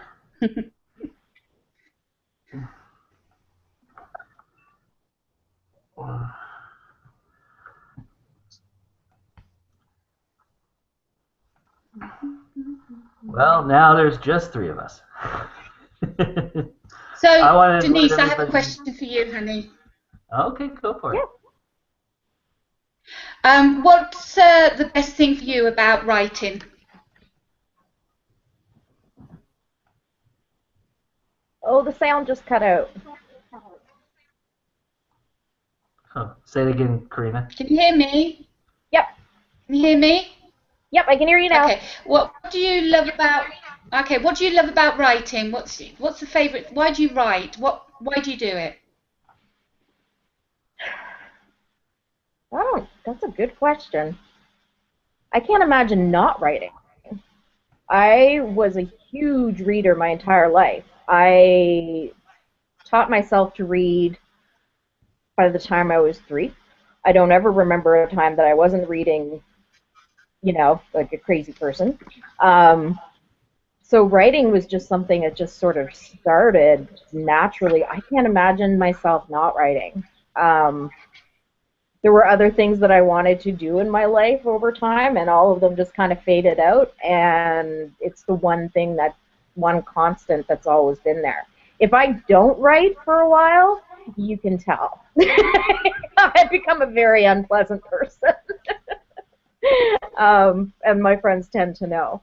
But I think there's just something about being able to, like my first book, Inheritance, the story just literally wouldn't go away. I wrote it for over a really long time, but it just there's just something about having this story in your head that keeps coming back over and over again, and every time it does, there's a little bit more, and it's like, it just insisted that I had to finish it,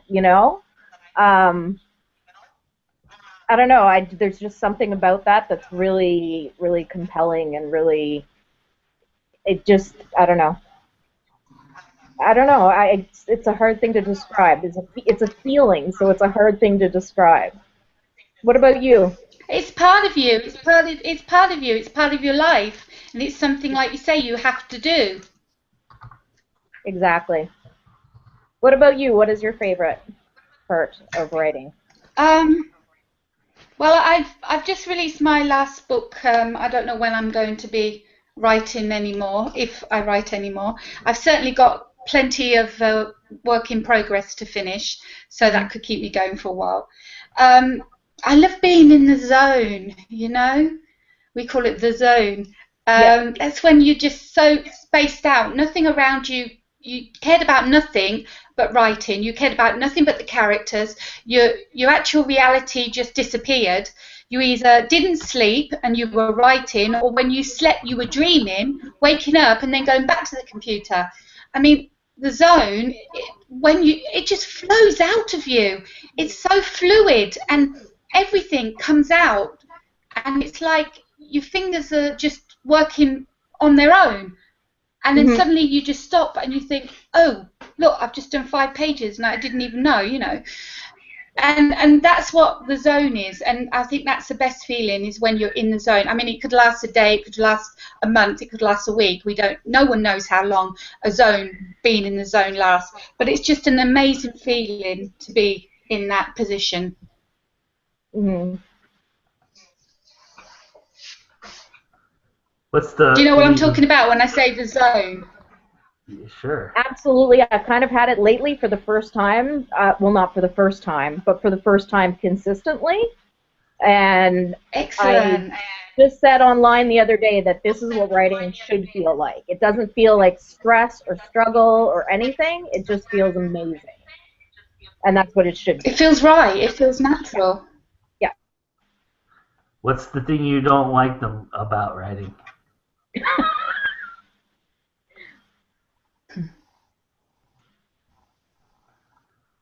Karina, go ahead. Oh.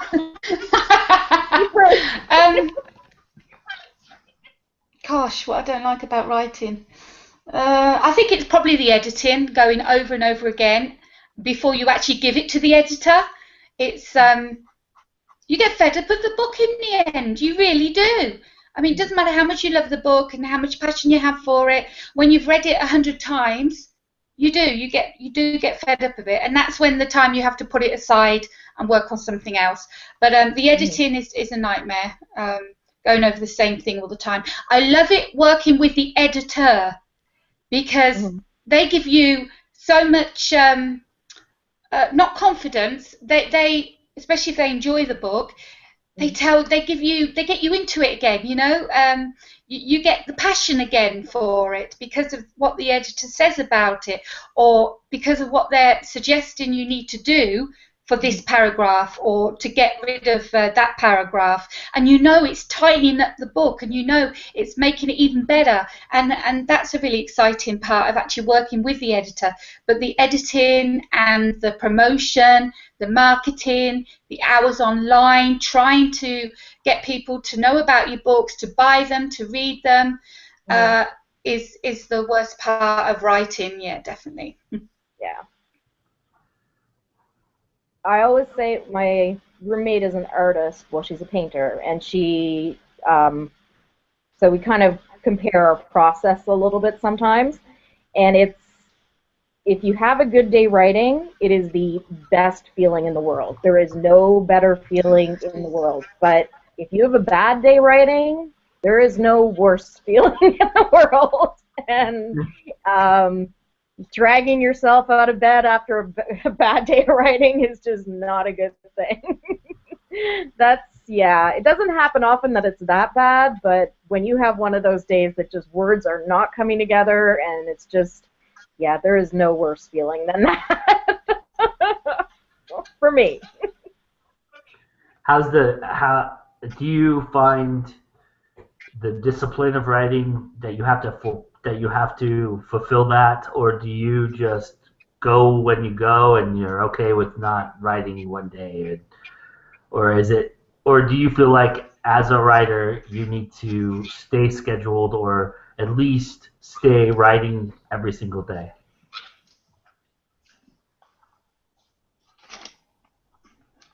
I've been trying lately. That's for you, to write Denise. Okay, I've been trying lately to write every day, and I've been trying to set like a certain number of words, a reasonable number of words, not like, I want to write 10,000 words today or anything, but just saying I want to get 1,000 words down, just enough that I'm moving my hand and getting something out. Because my first draft I always kind of view as, I shouldn't say this, I always say my first draft is just word vomit, that I just kind of throw it all on the page and whatever lands there is there. But I don't worry too much about it. So just sitting down, and if I write 1,000 words, I know some of it's going to be okay. I know some of it, might be a little rough, but by doing it every day, I know that I'm going to get something out of it that's going to be usable. That makes a lot of sense. I mean, and it also lends itself to those moments, right? Those aha moments when you've written something and you go, wow, I wrote that, right? Yeah, I love those moments. So we need more of those moments. Me too. I'm with you. When I was writing my novel, I spent, because I trashed about 300 pages at the end, and I spent I made myself sit here in front of my desk, even if it was a blank screen, and just sit and think about something every night for at least 20 minutes to see if I could get going and find that groove. And because I'm a lot like you, Denise, and that I write and I spit it out, and I write and I write and I write and I write and I write. And I don't know. Again, it goes back to what I was saying earlier, Karina, about not me thinking I'm really there yet as an author because I don't have that discipline, And I think that's part of the description of being an author, is having the discipline to write. I mean, we watch every day on our groups that we're all a part of, people talk about how they wrote 30,000 words today and how they forced themselves to write 10,000 words and all that. And I just envy that. I have an awe for that. But I suspect that I haven't we're not done alone.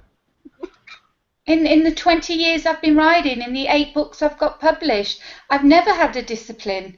Yeah. I write when I'm ready to write, when I'm in the zone, and I will wait until I'm in the zone before I write. So I think the opposite of that, what you've just said there, Joe, that you know, that you don't class yourself as a real author because you don't have the discipline. I've never had the discipline. One of the best things I've ever seen. Are you guys familiar with Julia Cameron and the book The Artist's Way? At all? Say that again. The book The Artist's Way by Julia Cameron. Yes, I've heard of it. I've partaken in it. Okay, it's basically a book that's sort of a course in how to become more creative and how to do it more easily. But the one thing that I really got out of it was the idea of doing what she refers to as morning pages, where you get up early, you just set your alarm like 45 minutes earlier, and you get up and you just write longhand 3 pages. And it's just 3 pages of anything. It's just basically emptying your mind. If you're writing, I have nothing to write over and over and over again for 3 pages, you do it. And it's just kind of what it does is it frees you up so that when you sit down, writing isn't as big a deal anymore. Like, it kind of makes it so that when you sit down, you're not putting the pressure on yourself or something. I don't know. It really, I did it once for almost a full year, and it really helped a lot.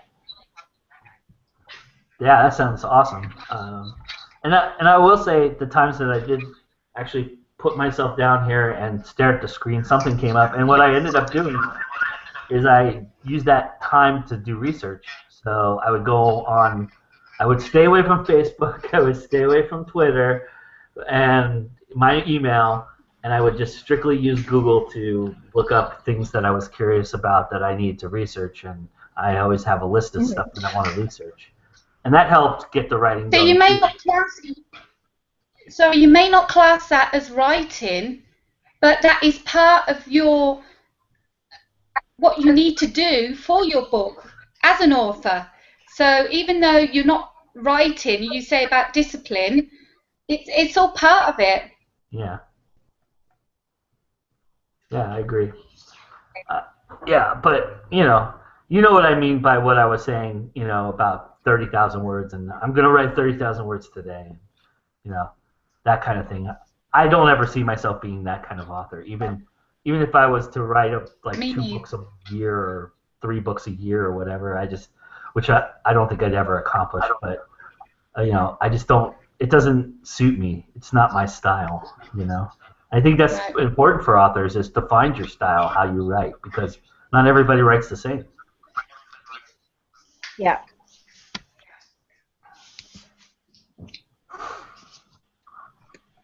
Have you, Denise? Have you walked around the convention at all and looked at stuff that's going on with the convention? Okay.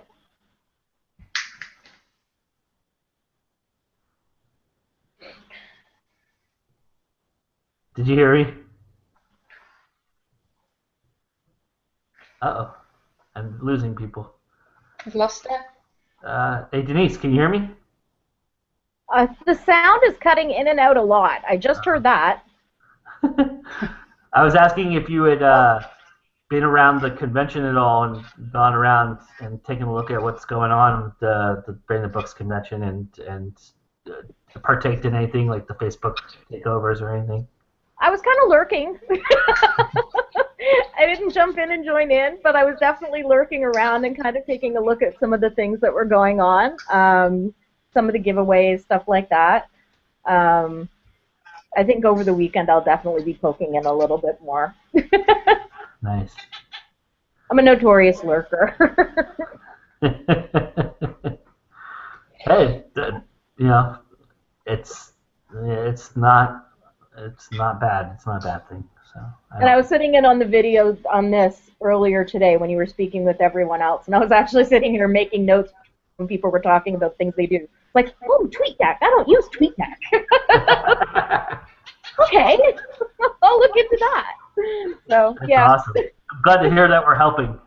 Yeah, no, it was definitely. I have notes now. Yeah, Karina So and I. TweetDeck is brilliant. I love TweetDeck. Yeah, Karina and I have been here from the beginning, so it's crazy. Yeah, I don't know how you guys are doing it. Yeah, I don't. At this You point, won't I see don't know me how. tomorrow. Yeah, at this point, I don't know how I'm doing it, but I'm just doing it. It's just going. I'm just going. I don't think it'll stop. So I've got probably, I don't know. I got probably 10 more hours, 12 more hours actually. So yep, this is what I signed up for. So I knew this was coming. I have a question for Karina. Yes, dear. What was it that made you decide to publish as an indie author as opposed to trying to go with a traditional publisher or what have you? Well, back in those days, and we're going quite a way back now, there wasn't ebooks. It was all paperbacks. Mm-hmm. And everyone was buying to get an agent or a mainstream publisher to buy your book and to make you rich. So I submitted to so many agents and publishers, and I had a few requests for partials, and I think one request out of 100 for an actual full manuscript. That didn't get anywhere, and you give up in the end. You do. I mean, I've had 8 books, and except for the last book, I've had to contact publishers and try and get an agent for every one of my books. And it gets to the stage where you know it's not going to happen. As we were talking earlier about agents, that they want what's selling, they want what is the #1 genre, and if you don't write in that genre, doesn't matter how new and how different your book is, and they say they want something new, but they're not going to take a chance on anything new.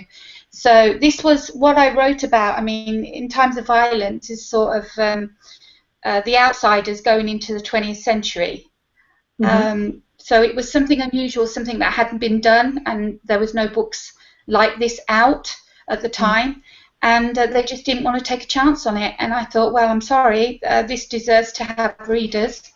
I want to do this myself, and so I will publish it myself. I went that way. I went with a vanity press after with a different book. Got totally burned on that. Still getting burnt on that now.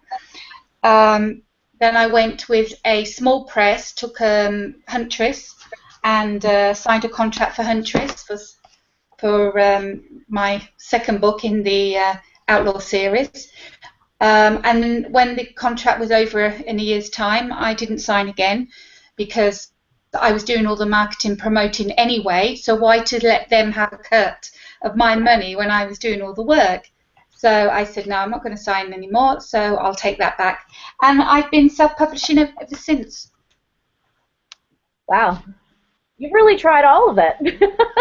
I have, yeah, no, I have. I've tried all of it, and I've been burnt, and I didn't learn my lesson the first time, so I got burnt the second time. And then I did learn my lesson, so I don't trust anybody. Do it yourself and work hard. How about you? How about you answer your own question there? Me? Yeah. I started out that I thought I would probably go mainstream just because I thought that's what you do, right? You finish a book, you send query letters out and stuff. I have, as I was writing my query letters, I just started realizing, wow, this really sounds like I'm just begging.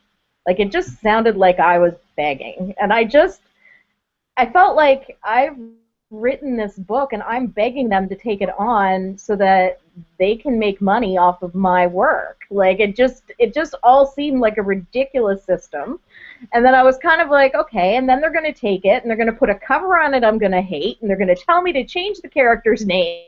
And they're going to, and I just started like thinking ahead of all of the things that could happen to this book that I'd worked on for so long. And I just kind of decided, you know what?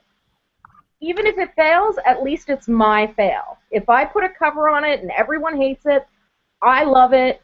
and it's something that I chose. So at least it has the integrity of being what is my work and not something that somebody else screwed around with and messed up, you know. So I think I can't even foresee a time that I would want to go with a mainstream publisher at all. Like I love having that control over what I do. I loved the whole process. The book cover shoot was probably one of the best days of my life, like seeing the character literally come to life in front of me as this person, you know. All of that was just amazing. So I can't even imagine going with a mainstream publisher at this point. Very cool. Well, you probably like my story because it's a cautionary tale like that. I don't know if you want to hear it. If you ladies want to hear it. Yeah, no, for sure. Go ahead, So I, about 17, 19, somewhere in there, years ago, wrote my first draft of Amongst the Killing, my book, and I was in Denver at the time, and I went to this writers conference, and which still exists. It's the Gold Conference. It's one of the better writers conferences out there. And I went to the writers conference, and I got to pitch for 5 minutes to a couple people, and one of them happened to be an agent, and she took me on. She liked my concept, and she took me on and decided to shop my book, and we got a publishing deal through a traditional publisher, and not one of the big five, but a fairly big one. And they flew us out to New York, and we sat in their conference room, and they put down my manuscript that had about, I don't know, probably 200 red little tabs on it. And they proceeded to go tab by tab and tell me what I needed to fix and change. And it wasn't the context that bothered me about that, but what it was is they wanted to completely change the entire concept of what I was doing, because my whole thing was I wanted to write this book in a dual perspective and have two dueling, kind of like a dueling banjos for a book, and have two people talking about the same experience but in different context. And they didn't want to do it that way, because what this publishing company was doing, they would give the author an advance that they knew they could recoup by not selling your book, but by selling your rights to your book to a movie company. And they had a TV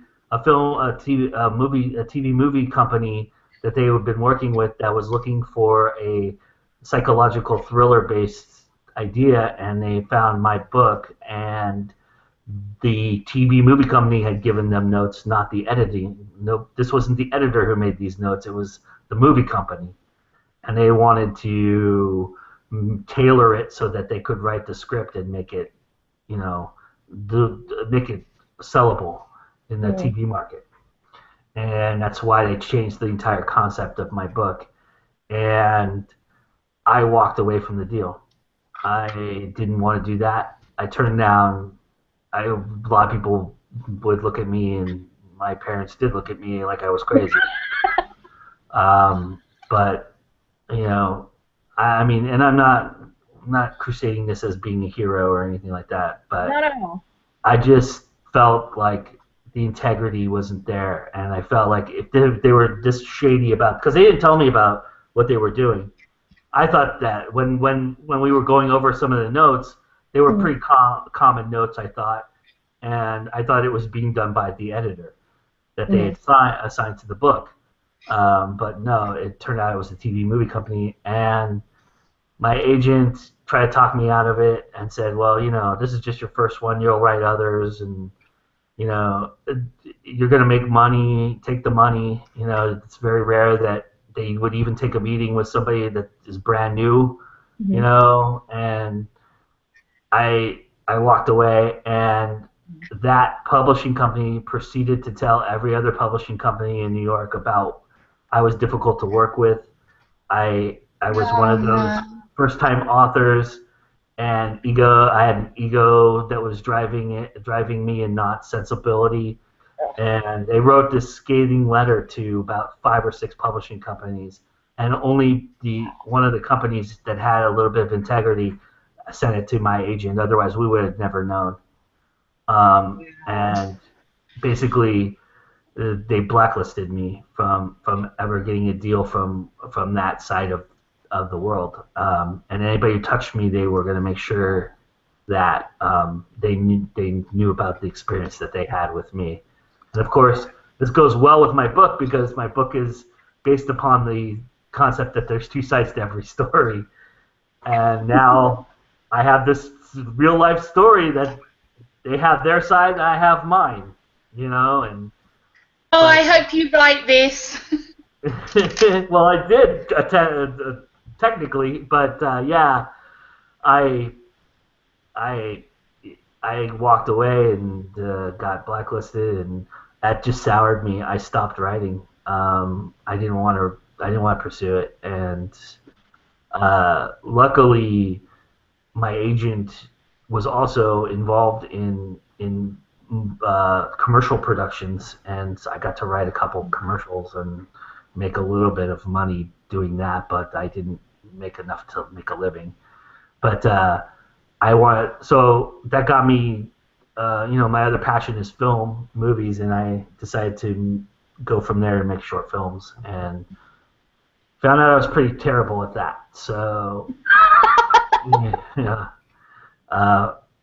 I'll post later on, to get a giggle. I'll post the trailer of my first movie, still on YouTube. If you search Carl's Liquor, you'll find it. It's the first one that pulls up. It's called Carl's Liquor with a K. Okay.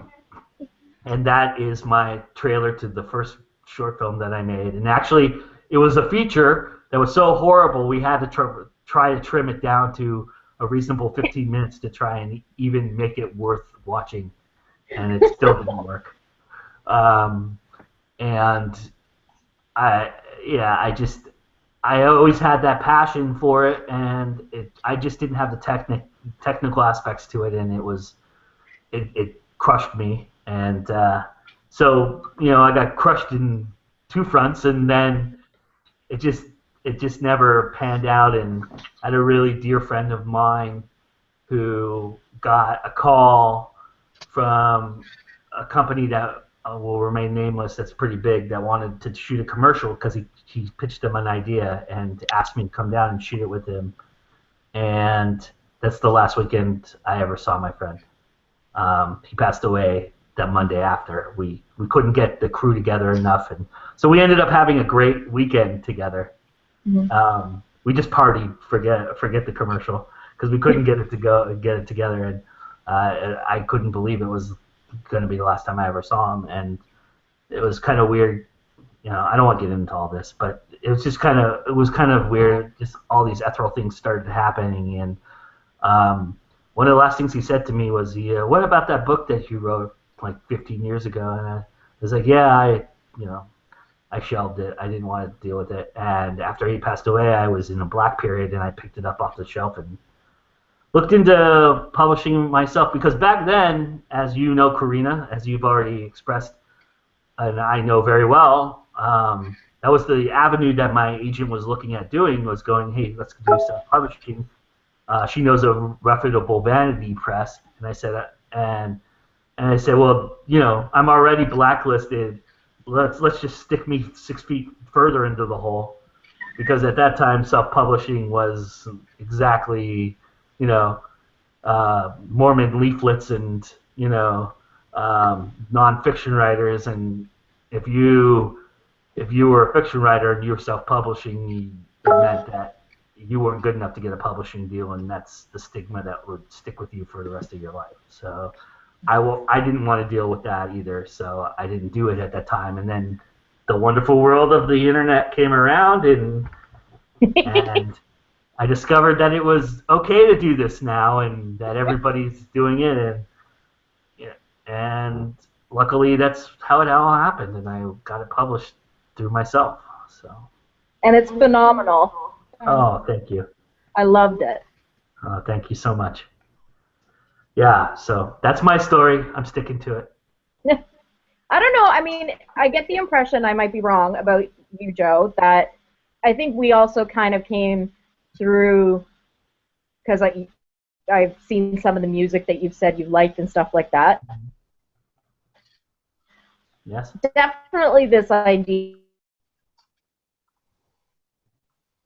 You broke up, Denise. You froze. To wait for somebody to do it for me, right? Right. You froze there, Denise. I didn't hear anything you just said. Oh, I'm sorry. Okay.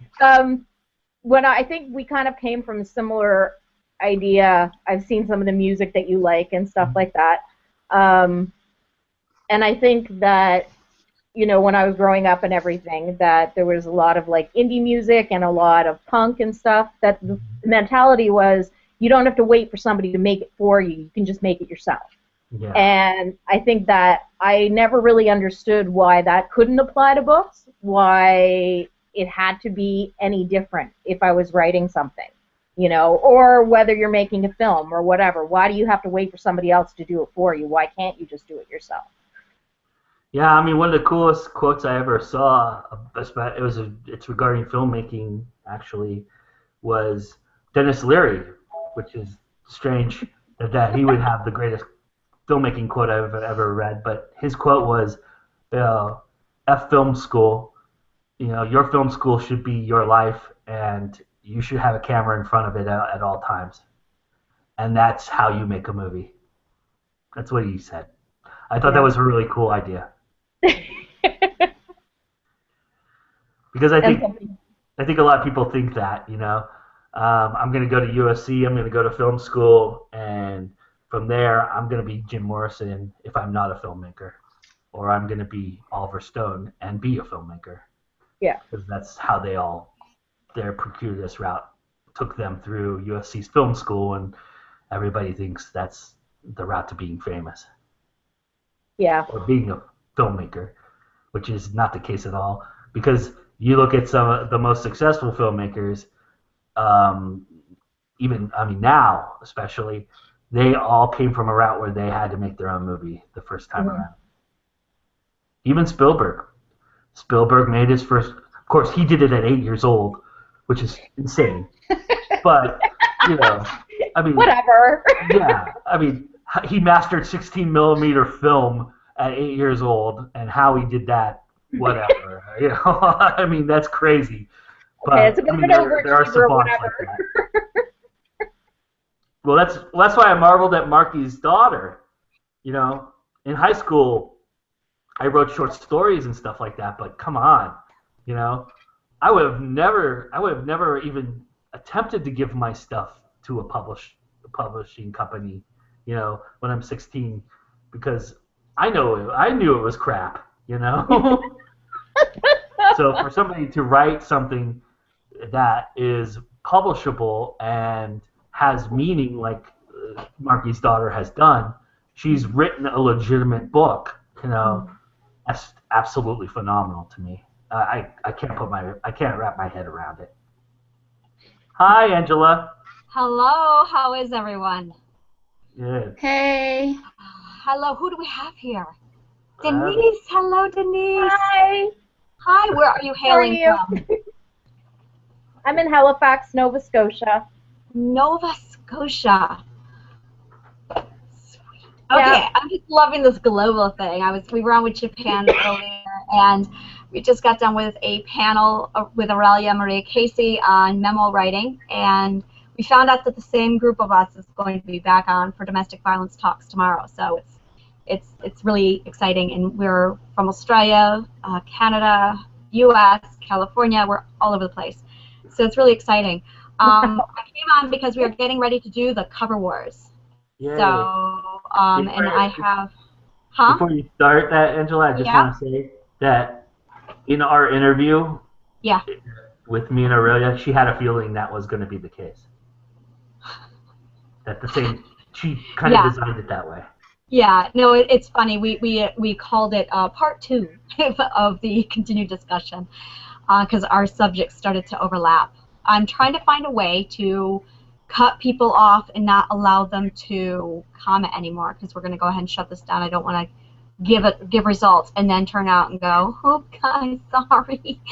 So how do I do that? I'm still learning Google. Oh, wait, accepting responses. No, not accepting responses. Okay, we are all set. Are we ready to announce the winners? All set? Okay. We have, this is for round 1. I'm going to go ahead and announce the winners. We have 5 parts. After they are announced, I'm going to pull myself off the air, rebuild the second one, and then I'm going to blast it out through the entire, everywhere to let people know that round 2 is up. So we're going to go ahead and go through this now. We have, for our first pair off, we have Altica and Fairy Keeper, and Fairy Keeper has won this round. We have, for part 2, the Heartbeat Thief against the Guardian, and the Guardian has won. We have round 1 first match. I have Dolor and Shadow against the Quest, and Dolor and Shadow has won. I have, oh, this one's close. We have Crime and Violence Volume 2 at 50.2% voting.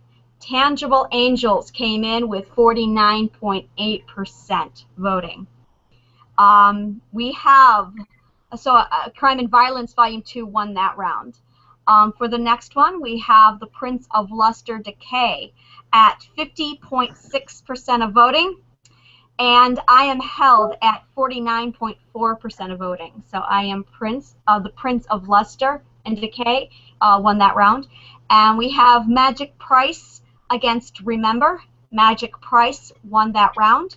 We have Gabrielle and Dark One's Mistress. Gabrielle won that round.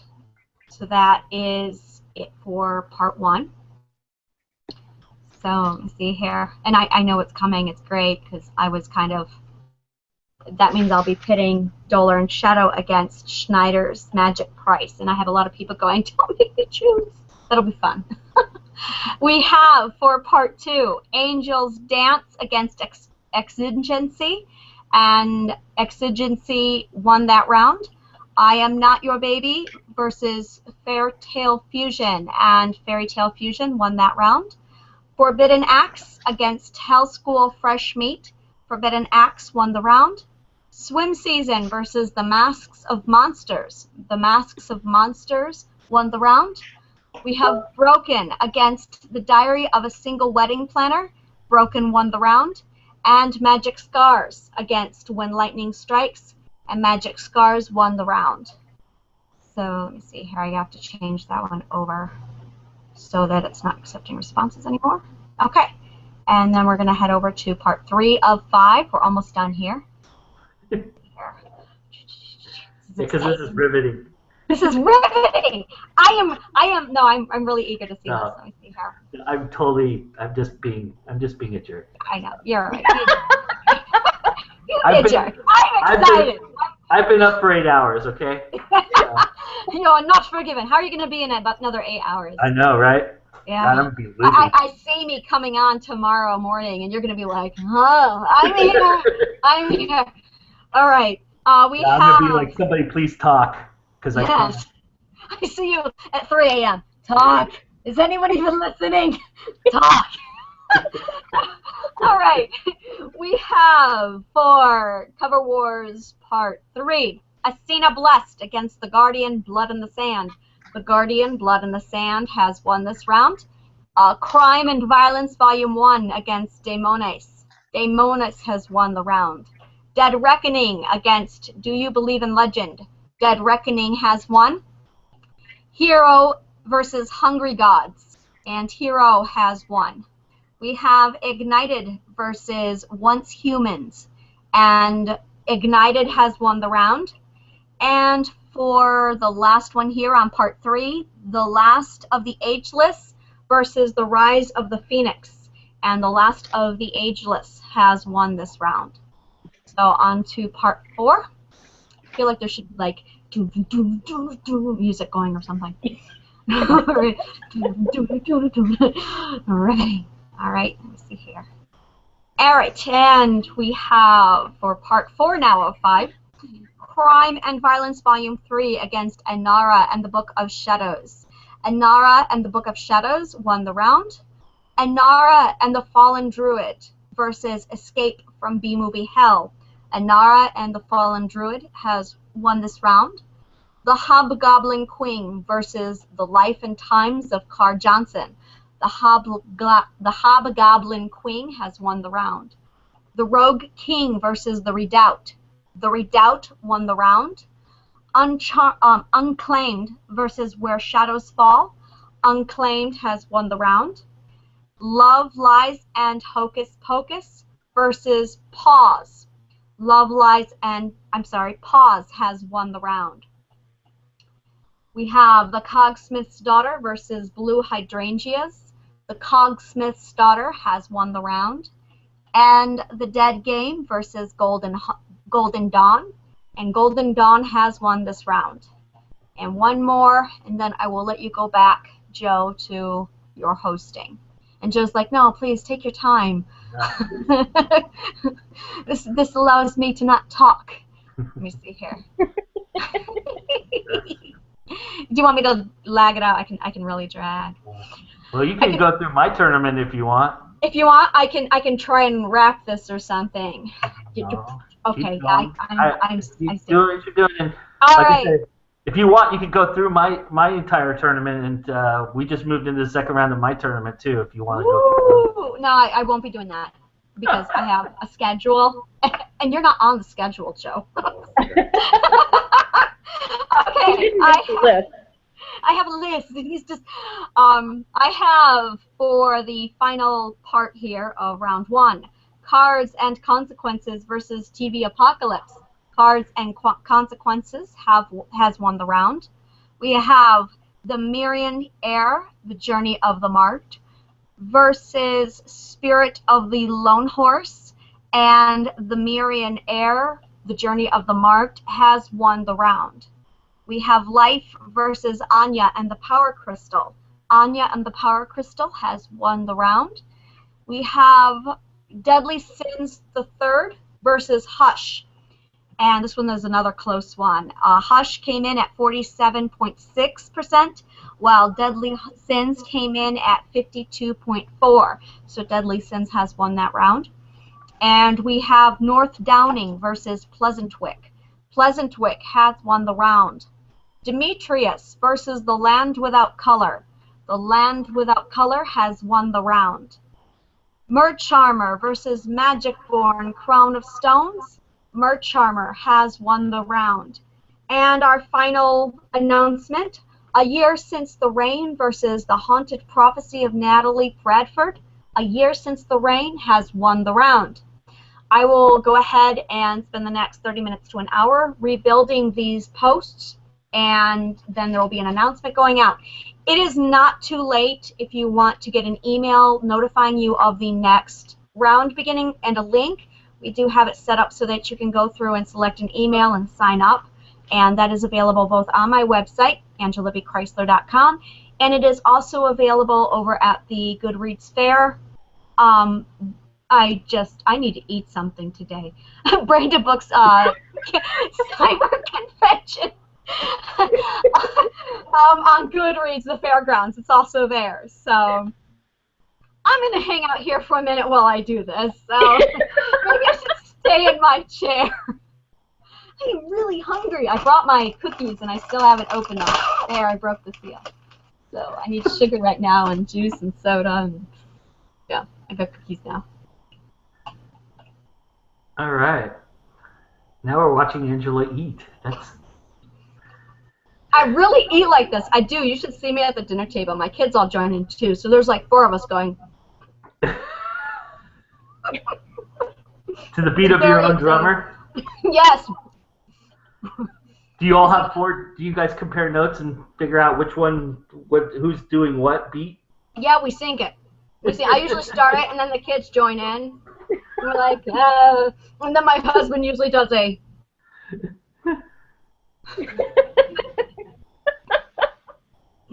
Yeah, it's great. All right, cover wars. We got 463 responses in, so that's, and this next round, round 2, is going to run from now until tomorrow morning around 8-ish, I think. I have to check, but I think it runs from now until the morning. So we're looking at another 12 hours of this running. So there will be time for people to jump in and make their votes. So I'm going to stop talking now at 8.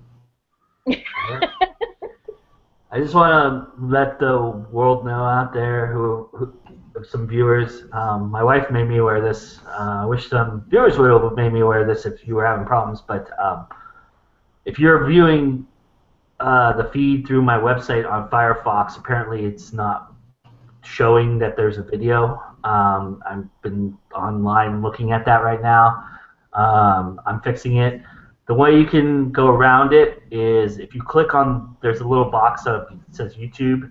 Click on the YouTube, it goes right to the feed, and then you're back in it. And then you just click on the box in the middle. I know it says offline, but if you click on the little box in the middle, it'll open up what we're doing here right now. So I am trying to fix it though, so that it shows on the Firefox websites. But again, it's one of those things where they don't want to communicate to one another. They'd rather you use them versus you use Chrome or whatever. So this is a vicious world, these internet guys. I'm finding, having created all this, that they all don't want you to do, like Google, like Skype hates when you use Google Hangouts, and Google Hangouts hates when you use Blab. Yep. And none of them will connect to one another. Ustream hates when you use YouTube Live, but Ustream will still embed your video to YouTube, but they just won't let you do it live, and YouTube won't let you touch Ustream, and it's crazy. So, anyway, that's my life right now.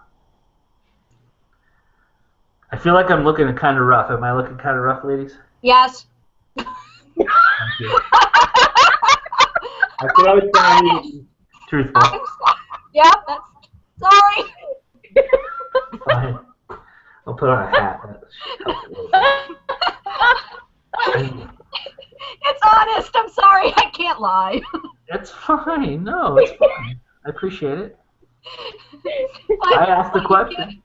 You give me hope, because if you can do this, then I can do the crap that I'm doing on my end.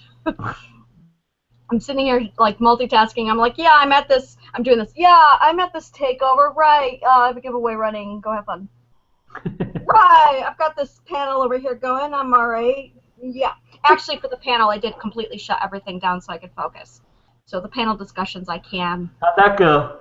Oh, very emotional. We had like 5 women sitting there sobbing all over each other. It's great. You should watch it, Joe. I will eventually. Yeah. No, it was very, very powerful. There was just, we got angry for all the right reasons, and it was a 1-hour therapeutic session of just how strong we need to be and how fed up with certain things we need to start getting. I think that really summarized it. We're at a point where we really need to start getting angry and not accepting certain behaviors and certain things that we have considered to be normal. It's not okay anymore. It never was, and that's pretty much, that's a good summary of what it is. So, yeah. Right. No, it was very cool. powerful. Yeah. Yeah. Are these being recorded for future viewing? Yes, they are. Oh, I've had people asking about that. I sent you some Goodreads messages, Joe, about people who are asking what they can do, and I proposed that they join the live conversation because they came in late and they're looking to contribute. So I sent you no problem with that. Again, I just need their email. The email's where I have to send them the invite. Okay. I will jump back on and let them know to email you. Yeah, that's fine. All right. And I'll let them in, no problem. Yeah, if they don't email, if I can't get a hold of, I can't get them in here if I don't have an email. But yes, everything's recorded. No No pressure. And it's posting. So the last 5 hours or 6 hours of recordings we've done are already on my website or on YouTube, my playlist. So you can go back and watch if you're really a glutton for punishment. Woohoo!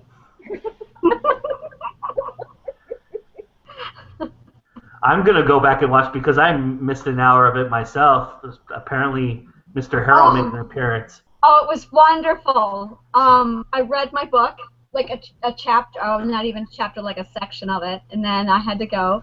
And then I found out it wasn't even aired, so I'm like, no! That was great! Sorry. So, Well, just peek in here from time to time, and if I'm all alone, I have no problem with letting you do that. yeah, and I emailed one lady. I'm doing book readings, and I love reading books. So I sent it out to her. I wasn't able to get this one done. I got everything done but this one lady, and I said, do you mind if I read this online to the world?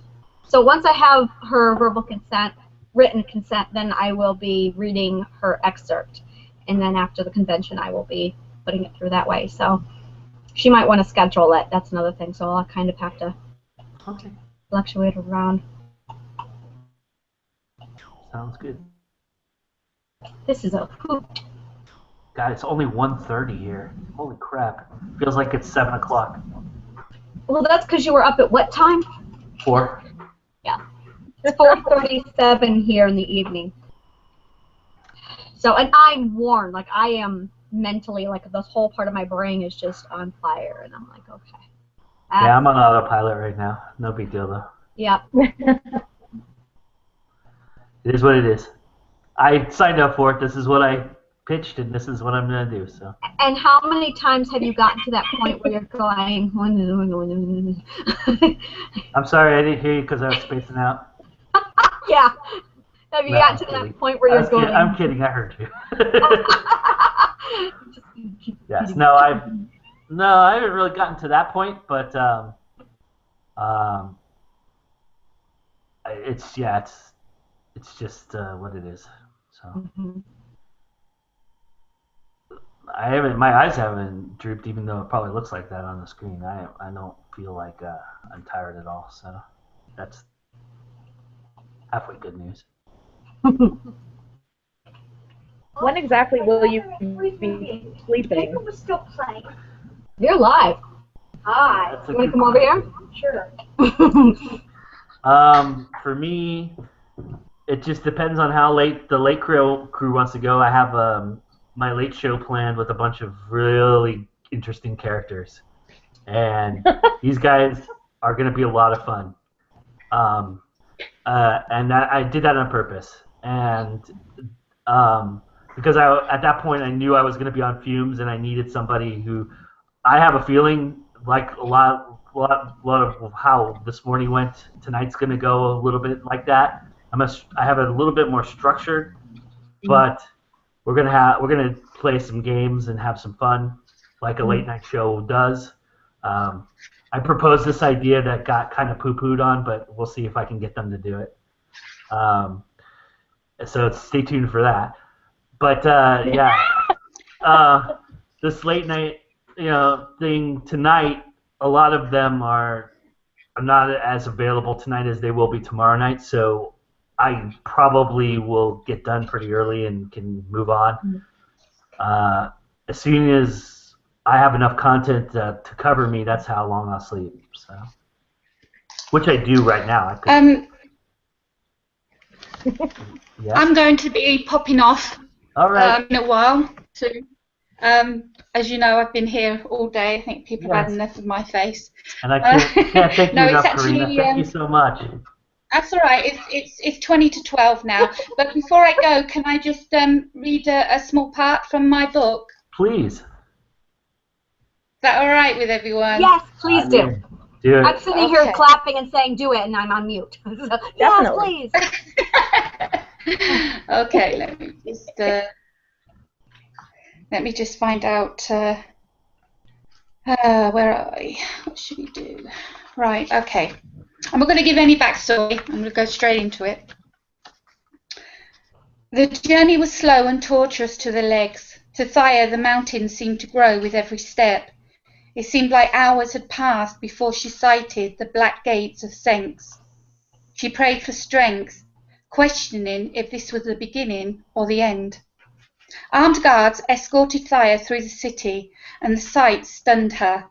Though she wasn't quite sure what to expect, she presumed the Senks would appear vicious-looking, like the escorts of her guards. But to her surprise, the citizens appeared similar to Ticinians. They hurried around, busy with their task, yet merry. They were well-groomed and appeared healthy and happy, and it was obvious, no matter what she thought of Darthorn, none could say he wasn't good to his kinsman.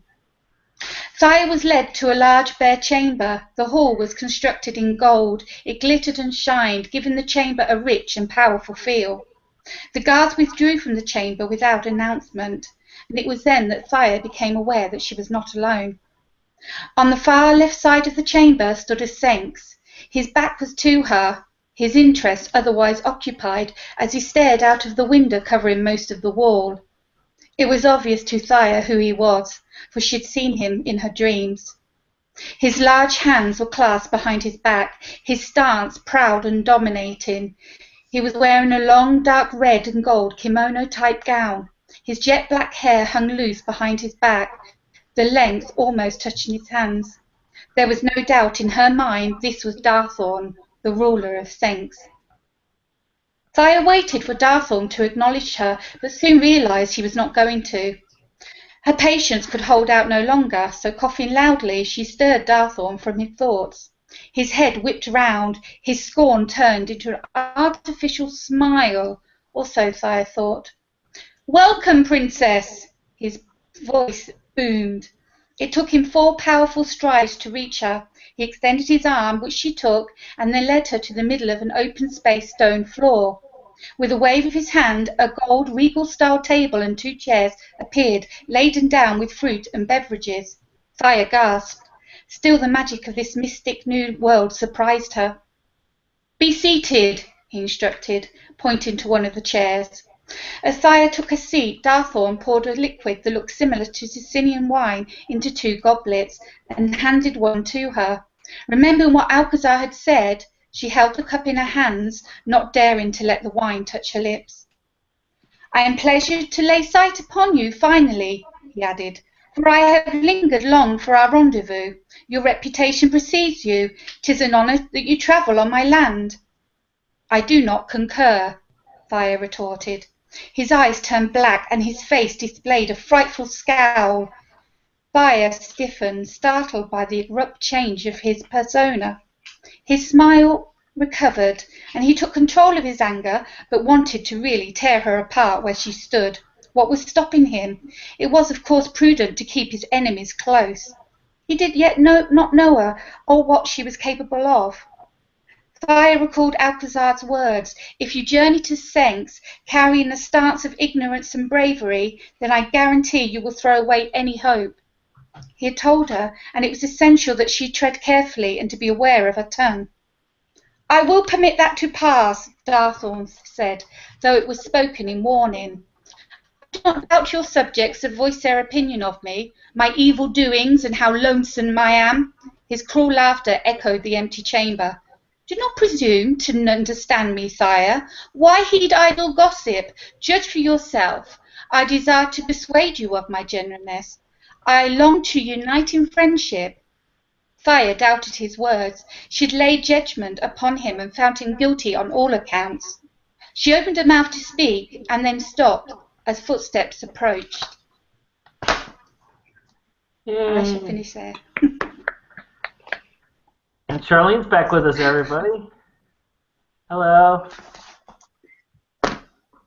Right, I'm going to love you and leave you. Bye, everybody. Bye, Karina. Goodbye, Bye. Karina. Wonderful meeting Thank you you. for today. Bye. Come back and see me tomorrow if you want. I'll be here. Of course you will. Yeah, I said I'm going to say it again. Please talk to me. Have you gotten to that point where you're regretting it? No. Great. I No, wasn't this has certain. been fantastic. Because I have my moments where I'm like, what was I thinking? Yeah. No, I mean, doing the. I haven't touched my booth at all. So anybody who's gone in my booth and said hi, I barely said hi to anybody. So sorry about that. I haven't touched my booth at all. And the tournament luckily runs itself, but there's been issues. People have been emailing me issues and stuff like that. And I mean, the issues thing is the thing that's driving me crazy right now. We know we've had a few glitches. It's been fantastic.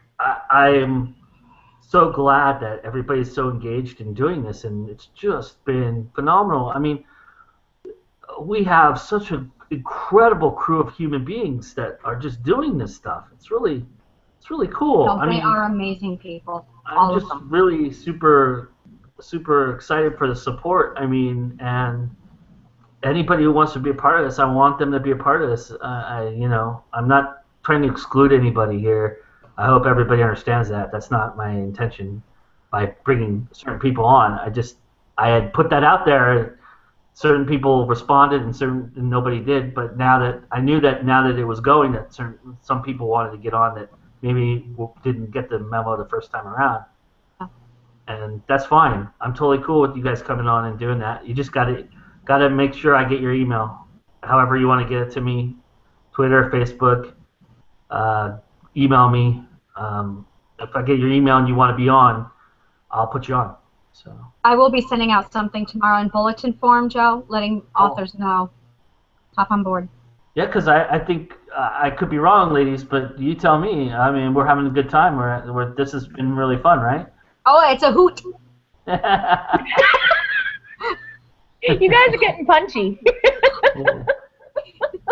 I'm having a blast. Yeah. How's the panel, Charlene? Angela's telling us about it. We can't hear you. I can't hear her. Can anybody hear her? Nope.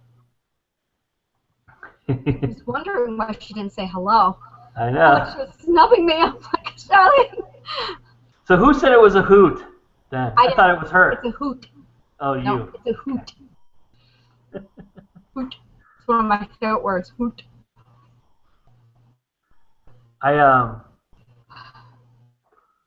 No, I mean, I'm so grateful to you, Angela, for doing this. I mean, and let me do this. I can't thank you enough. I mean, you've been amazing support for me from the beginning of this whole thing, so I really appreciate it. And, if there's anything, of course, anything you want to see, you let me know. All right, thank you. I have a question for Angela. Yes. When do you have time to write when you're planning this all year? You're kidding. I don't plan it all year. I'd actually from January I made the announcement. I was expecting a little bit of I'm interested, and I'm like okay. I learned I will not be poking the bear until February-ish, but February I'm good. I can toggle very easily between writing and this. March I throw it out. There's no writing whatsoever in March. It's very, very difficult to manage everything that I've got going. So, yeah. And now it's funny because I have a book release. Oh, my goodness. July 1st, my book releases. I have a convention in 2 weeks, and I'm doing a pre-orders here soon. I have to get – my book is almost done. I just need to do a final edit, and then I'm sending it over to my editor. But it's – yeah, I really, there are days, especially these last 2 weeks, where I wake up and I'm like, I just want to write. Like, it hurts, and I can't. I got to manage the convention. So, April 11th, I have a list of things, and then I am diving back into my world. So, cannot wait. Yay. Cannot wait. So I usually write it first thing in the morning. I'm huge on getting up at 5 o'clock and then writing until about 2. And I just really just did not happen. And I'm like, no. Yeah. Well, while we have a lull in the action here, I'm going to... Yeah, I still can't hear you, Charlie.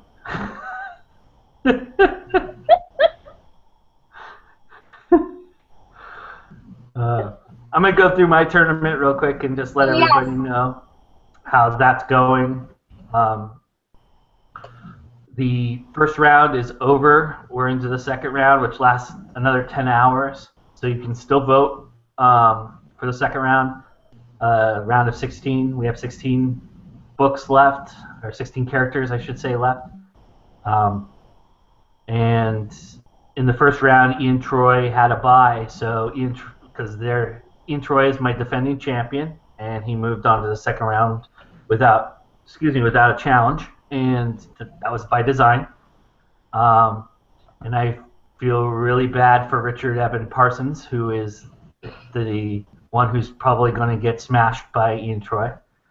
But right now, actually, it's a close race. Nobody's voted, so go vote, guys. But and I say that with all love, Richard Evan Parsons. But Ian Troy is a powerhouse. He is. And I mean, I had never seen anything like that. He rough shot through most of the tournament that we had, and we had some really heavy hitters like we have here. There's a lot more heavy hitters in this one this time around than the last time, and I thought we had some really heavy hitters last time, and Ian Troy just destroyed all of them.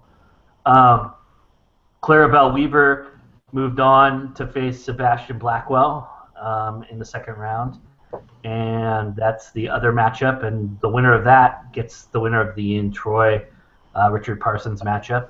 Mm-hmm. We have Bergen. Say the last name for me, Angela, because I know you're going to... Bergen Tryggvason. He's in there. How did Bergen get in there? Yeah, you put him in there. I had no idea. I forgot.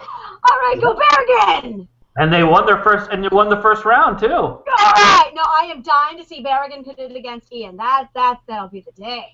Well, I'd love to see that. We've got a long way to go before that happens. But all right. No, Bergen's gonna take Ian down, Schneider. All right, I'll bring it in. Bergen won pretty handily too, 17-7 in the first round.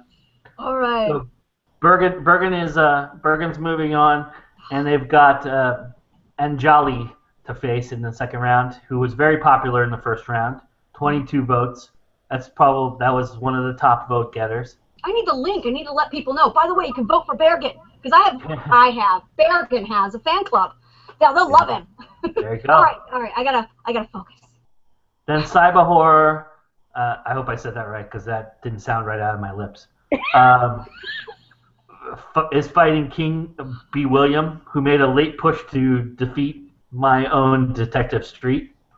So I am officially no longer in this tournament, which makes me okay. I lost by a narrow margin of 11-10, but that's fine. Well, I lost. I didn't do anything, but those are the matchups for. That's the end. That's the protagonist side. On the antagonist side, which is always fun, we have Katrina versus Doomrage in the second round. The Tom Fallwall's Doomrage is doing well. And we have the Shadow Witch versus Goloric in the next round. They both advanced.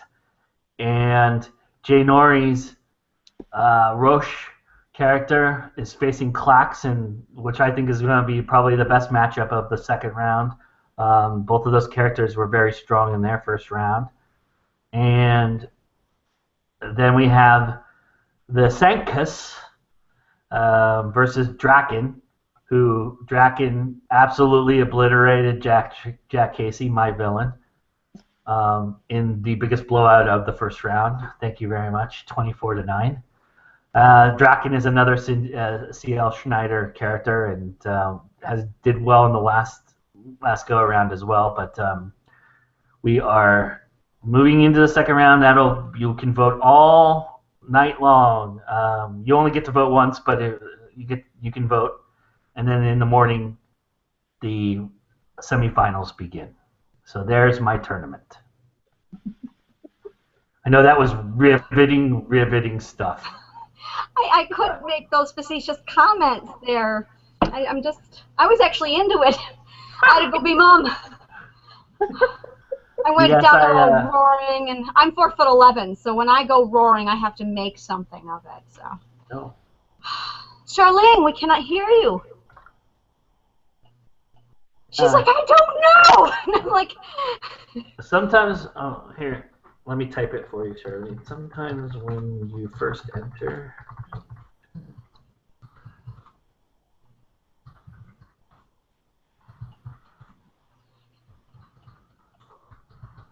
The mute icon keeps popping up over her image. I don't know if that tells you anything.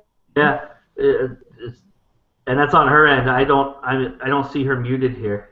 So, hang on. Do you see Charlene? You can hear me, right? Just a minute. Above. I think above we're there. you Guys, in the menu. are you I there? see her. She's there. Oh, there you go. My slow geek brain kicked in again. Hi, everyone. Lovely to be here. Lovely to see you. Thank you, Joe. Hi, Angela. And hi, Denise. Nice to meet you. Hi. Gosh. So tell us about the panel, Charlene. What was your experience like? My experience was that there's a part of my heart that flushed open. Because all these women talking very, very candidly about the kinds of struggle it is to be a woman, just to be a woman in this culture. And I mean that you can take that at such a trivial level, but it isn't. It was very deep. It was very honest. It was extremely respectful. And I just feel like I fell into a friendship, a bonding of the heart with all these women.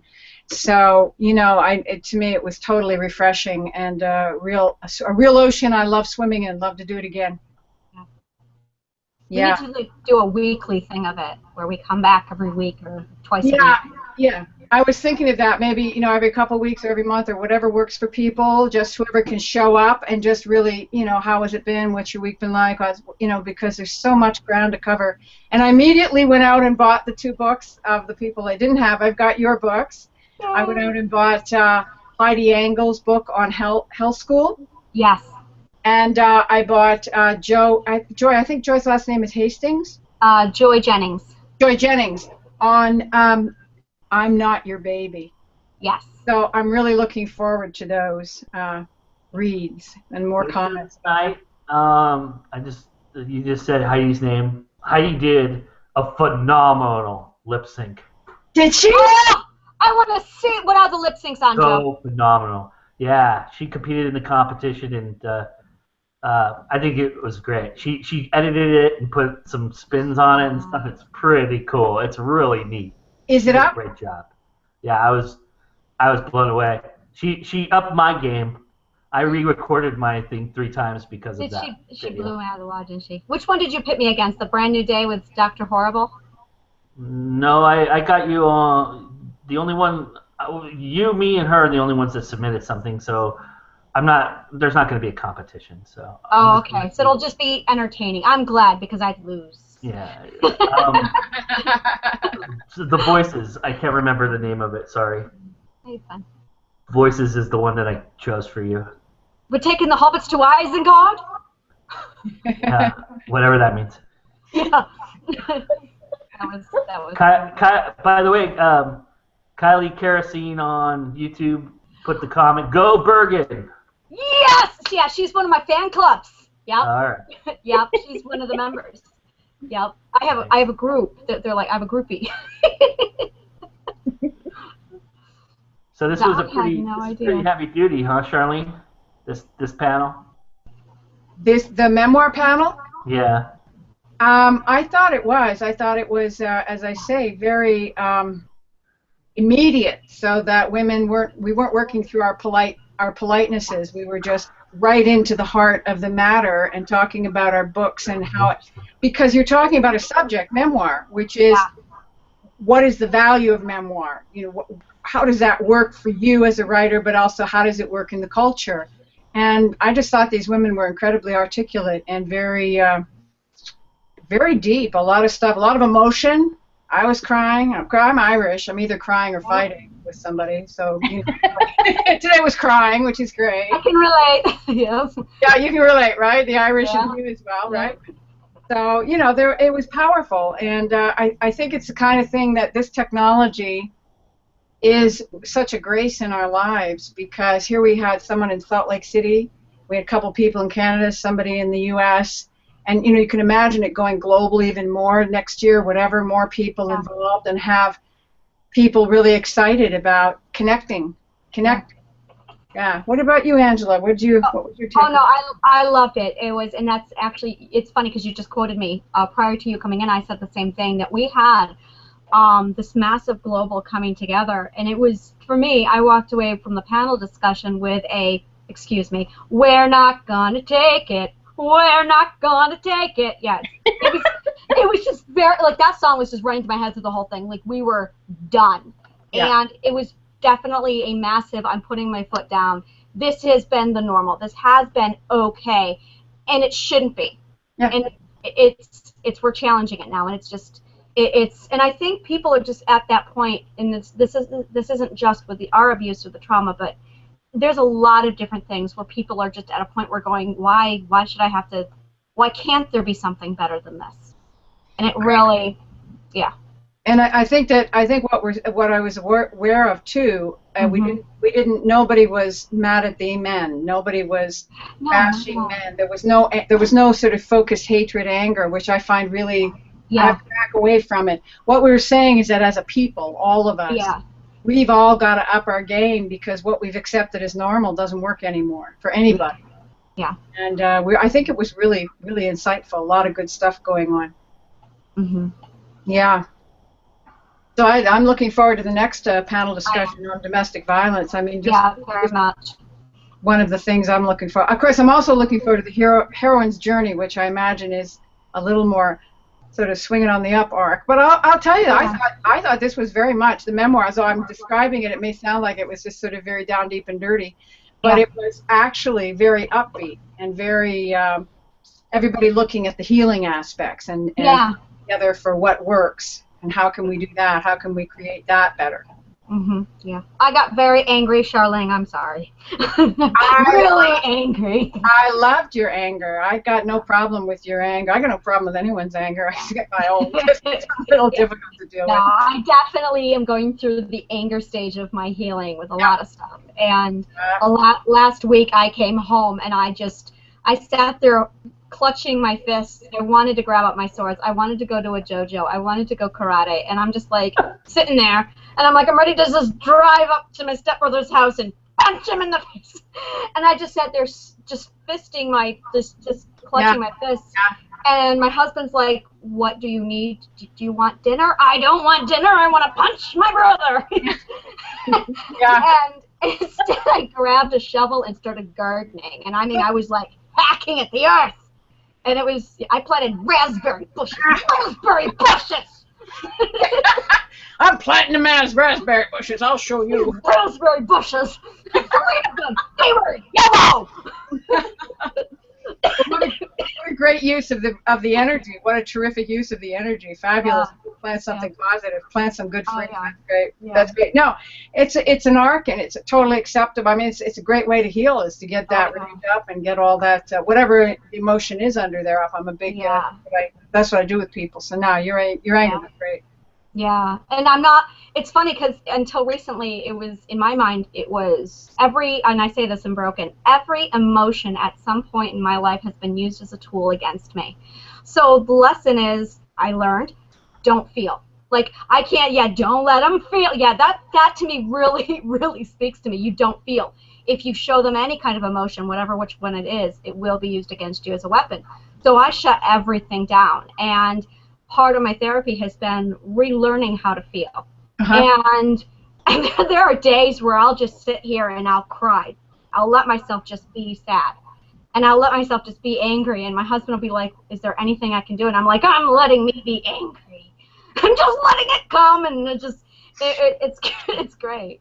It is. It totally is. I remember I was in university when I was doing a lot of the healing work. And I remember I recognized one morning that I had to go to class. I put my little boy in school, and I had to go to class, and I was crying. I couldn't stop crying. There was tears coming out, and I knew what it was. It was a healing arc. But I went to class, and I cried all the way through class, told people I had extreme hay fever and a bad cold. Everybody was very kind and seemed to buy it, even if they didn't. And, because I had to do both. So the arc of getting back your emotions, I think that's probably the one definition of PTSD, is that you haven't got your emotions. So getting them back is really the arc that opens all that up and heals it. And the amazing thing is we can heal. I mean, that you're sitting here talking even, Angela, never mind being the major impulse behind all of this and all of us coming together is an incredible power of human consciousness. I have to tell you, and willpower and heart, you know, all of those great courageous attributes that we love to see in people, because there's no reason why. You know, you could be chewing chop suey in China right now and everybody'd be okay with it. Like, you know what I mean? Like, you could take a pass for the rest of your life and we'd all be saying, well, that makes sense, right? But you didn't, and you're there still working and still struggling, and so it's great. You're an inspiration to all of us, I think.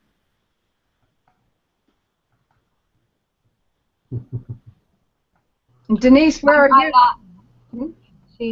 I have family coming home now and children in and out, so I had to mute it. But thank you very much, Charlene. You're welcome. And I'll see you tomorrow. Are you staying on, or are you going? Did you say? I'm going to go ahead and stay on for now because I have to. I'm not sure. I might bow out here, but I'm supposed to be done at 5. But I have to work on the cover wars and get them set up here. I'm on part 3 now of the 5, and then I'll be able to post them and get this going. So I think in round 3 I'll be able to condense them into smaller panels. So instead of having 5 parts, we'll have fewer. So. Yeah. Okay, great. Well, it's been great seeing you today. I look forward to more. You were asking Denise a question, Charlie? I was just wanting to say hi, Denise, and where are you from? Hi. I'm in Nova Scotia. Ah! And yourself? Toronto, just outside of Toronto. Oh. You fellow Canadian. Yes. And what kind of writing do you do? What's your writing genre? I've kind of written everything. I mainly write horror and supernatural fiction. The one novel that I self-published was a young adult supernatural fiction that I wrote. So, yeah. Tell me again. What is it? What does it look? It's called Inheritance. The Inheritance. Okay. All right. So that one's a young adult supernatural fiction. But I've written horror. I've written just some stuff about my own life and things like that. Yeah, I've kind of been all over the place. Not a bad thing. Nice, good to have lots of different genres in there. And yourself? This is The Stain. This is the book called The Stain. And this is the poster that goes with the book called The Stain, just in case you missed it. Yeah, that's my poster.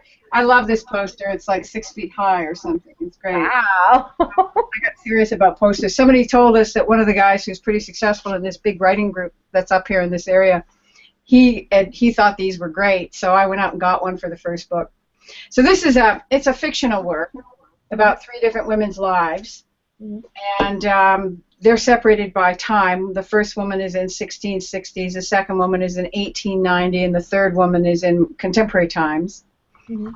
And they have very similar experiences in life, things that, you know, you see the same characters basically coming up and up. And then one of them, the contemporary one, grabs into some meditation and starts to actually free the stain that's been bothering them. They all go back. There's a thing that happened in the past that falls open. It's based, of course, in reincarnation and karma.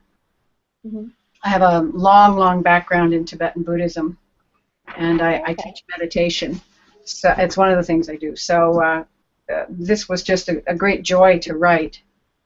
A lot of fun. Called The Stain, yeah. I'm actually writing that down right now. Would you like me to read some of it? That'd be great. All right. That would be awesome. All right, I'm going to read from Mary's life, and this is the first time we hear about Mary. We've heard about Diana, who's the contemporary woman, and then Tani, who's the Native American. So this is Mary, and it's 1885 in London, England. Mrs. Sheldrake, keeper of this home for the indigent and insane, eyed the small brown-skinned man in front of her. He was talking, but what she noted was his personal warmth, which felt very to her like hope.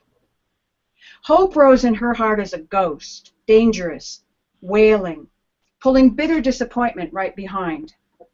She curled against this, unconsciously lifting herself to her full height and leaning her body away from him.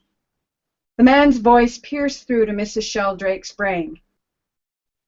"Mary Eagleton is her name. I believe she was registered with you several months ago," he was saying. His different skin and gentlemanly demeanor provoked in Sheldrake a sense of high society, which her own Cockney accent denied. "Yes, yes, I know the one you speak of. She's up on the rafters, that one."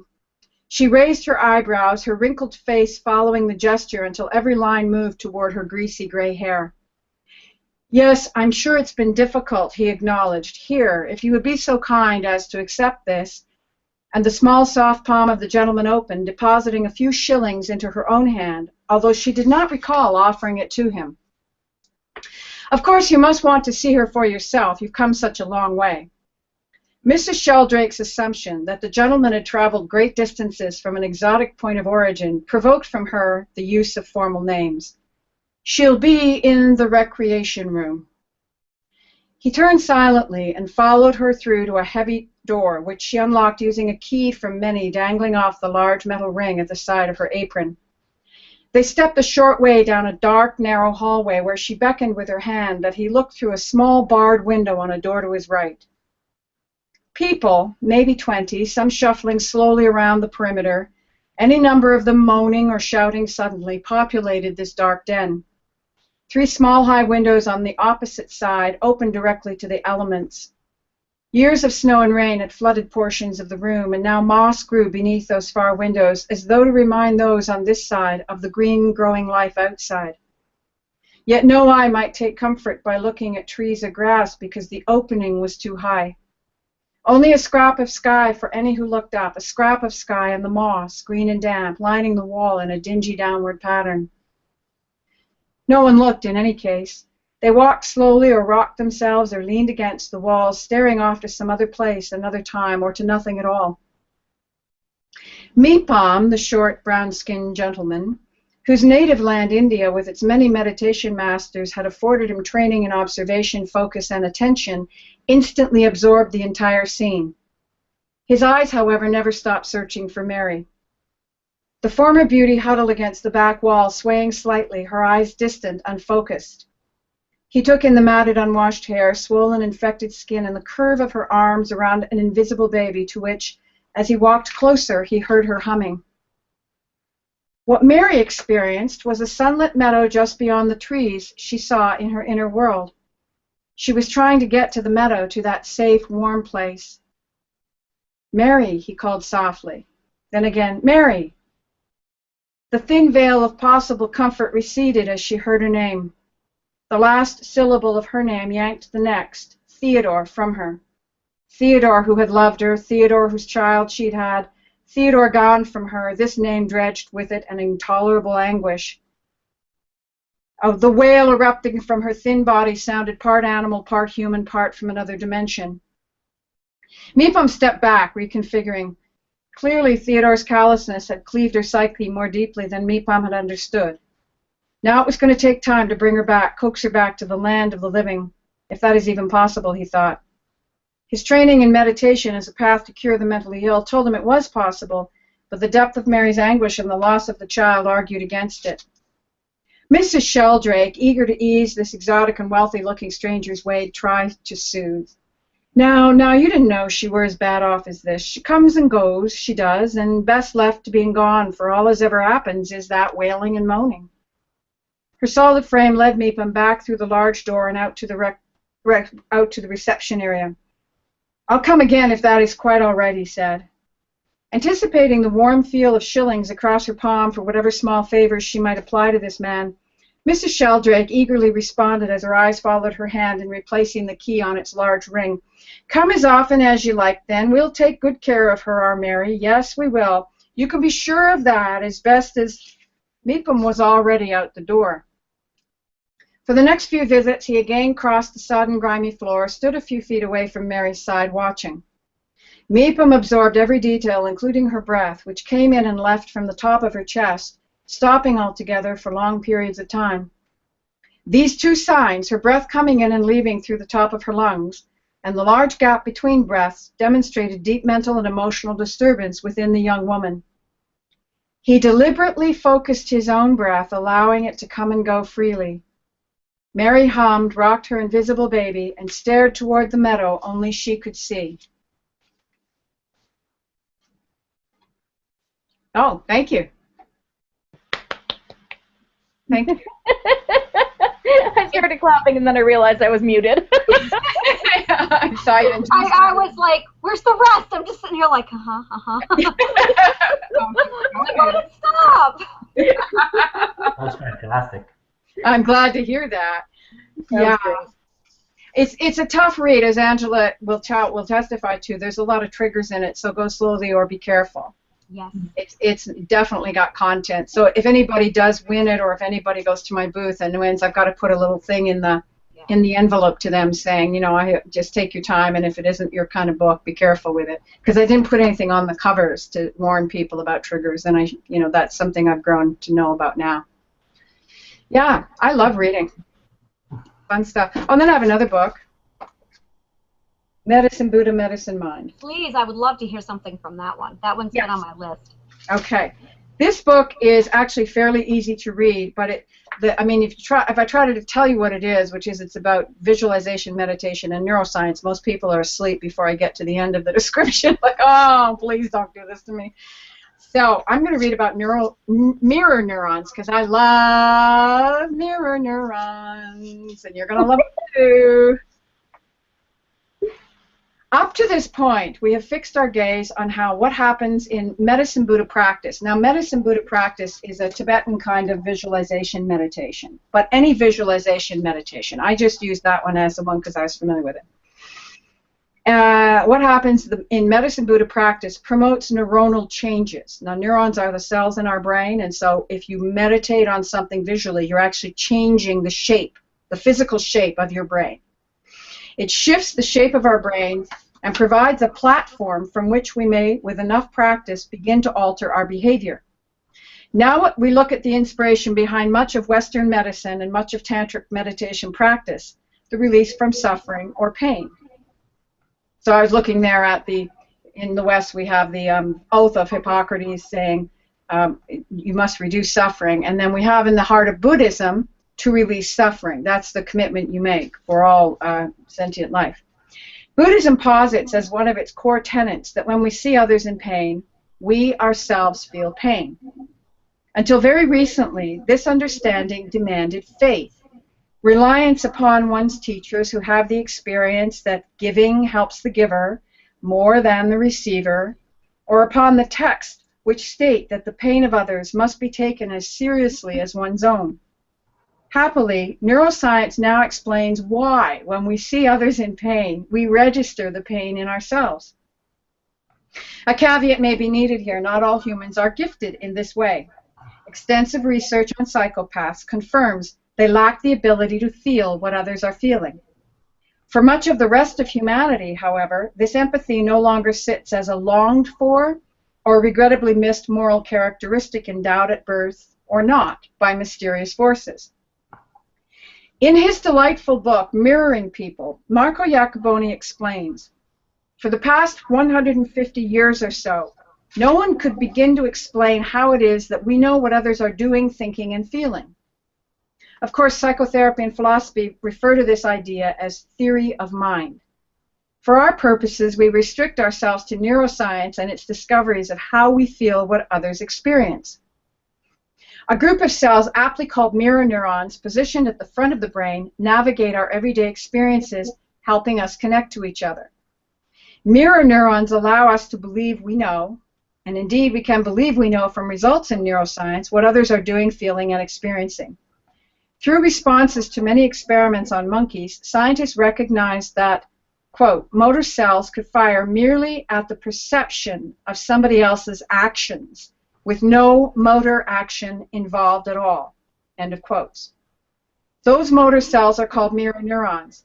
Experiment after experiment proves, quote, a subset of cells in our brains, the mirror neurons, fire when an individual kicks a soccer ball, sees a ball being kicked, hears a ball being kicked, or even just says or hears the word kick. Now, as a writer, that got me going. It leads to an amazing consequences and new understandings. It's exactly how our brains fire. In a mirror-like statement to the Tibetan belief and the belief of all world religions about compassion, Jacoboni states, quote, "When we see someone else suffering or in pain, mirror neurons help us read her or his facial expression and actually make us feel the suffering or pain of the other person," end quotes. Mirror neurons light up in response to the actions of others. This explains why when we watch sports on TV, we see many reaction shots of the audience. That is, the camera's pickup of the faces and body language of fans in the stands with their highly emotional reactions. Again, Jacoboni states unequivocally, quote, "These shots are effective television because our mirror neurons make sure that by seeing these emotions, we share them," end quote. Consider what this means. Western science's latest discoveries support the central organizing principle of Buddhist meditation, rising from one of Buddhism's core tenets. When we see suffering in others, we ourselves experience some suffering. The reverse obviously works as well. By literally setting our sights on a figure of calm serenity and loving generosity, we ourselves experience an increase in neuronal activity accompanying such attitudes. While Medicine Buddha Tantra has provided relief to untold numbers of people across the centuries, the requisite for that relief has been faith in Medicine Buddha, faith in the practice, faith in one's teacher. In other words, the desired results depended upon the strength of one's faith. Those of us whose faith wavers may now rely on science. We know our brains change. We know our brains and our sense of self changes with every activity in which we engage. So shifting activities to include meditation upon Medicine Buddha, or any positive visualization, helps provide relief from the suffering of pain. And then I went into a chapter on phantom pain. Do you want me to read some of this? Okay. Phantom emotional pain. V.S. Ramachandran believes our brains produce phantom pain of a physical kind. It is a small step to believe our brains produce phantom pain of an emotional kind as well. Every day, countless human hours, minutes, and seconds are wasted in the useless devotion to phantom pain, not to release it, but to increase it.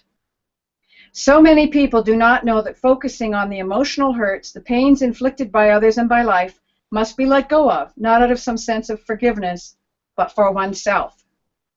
Now, what I'd like to do, I'm going to jump back and do some of the stuff about Ramachandran said about pain, because I don't think this is going to make much sense if I don't do it that way. How's that sound? Is that okay? Yeah? Okay, so I have to find Ramachandran here. Pasquale Leone. Neuroscience of brain maps. Let me see. Here we are. Another giant in the history of neuroscience is V.S. Ramachandran, a tall man whose love of language matches his fire for science. Ramachandran opened the gates to relieving pain through the application of simple, elegant experiments in neuroplasticity. Building on Dr. Taub was another one I just talked about in the book. Ramachandran has helped thousands of people who suffered from phantom pain. In doing so, he set the stage for an increased understanding of how our brains map our bodies. Indulging in his lifelong interest in phantom limbs and the pain that so often accompanies such phantom limbs, and disenchanted with elaborate technologies, Ramachandran designed a cake box and mirror tool, based on his assumption he could fool the brain of patients afflicted with phantom pain injury. He took a large cake box-sized box without a top. He placed a divider down the middle so two sections sit side by side. Each has a hole in the front of the box, a hole large enough for a man's fist and arm to slide through. The divider down the middle of the box holds a mirror on one side. Ramachandran asked an amputee who suffered from excruciating elbow pain from his amputated left arm, right, phantom limb pain, to place his good right arm into the right side of the box where the mirror was. Then the man imagined placing his amputated left arm into the hole on the left side of the box.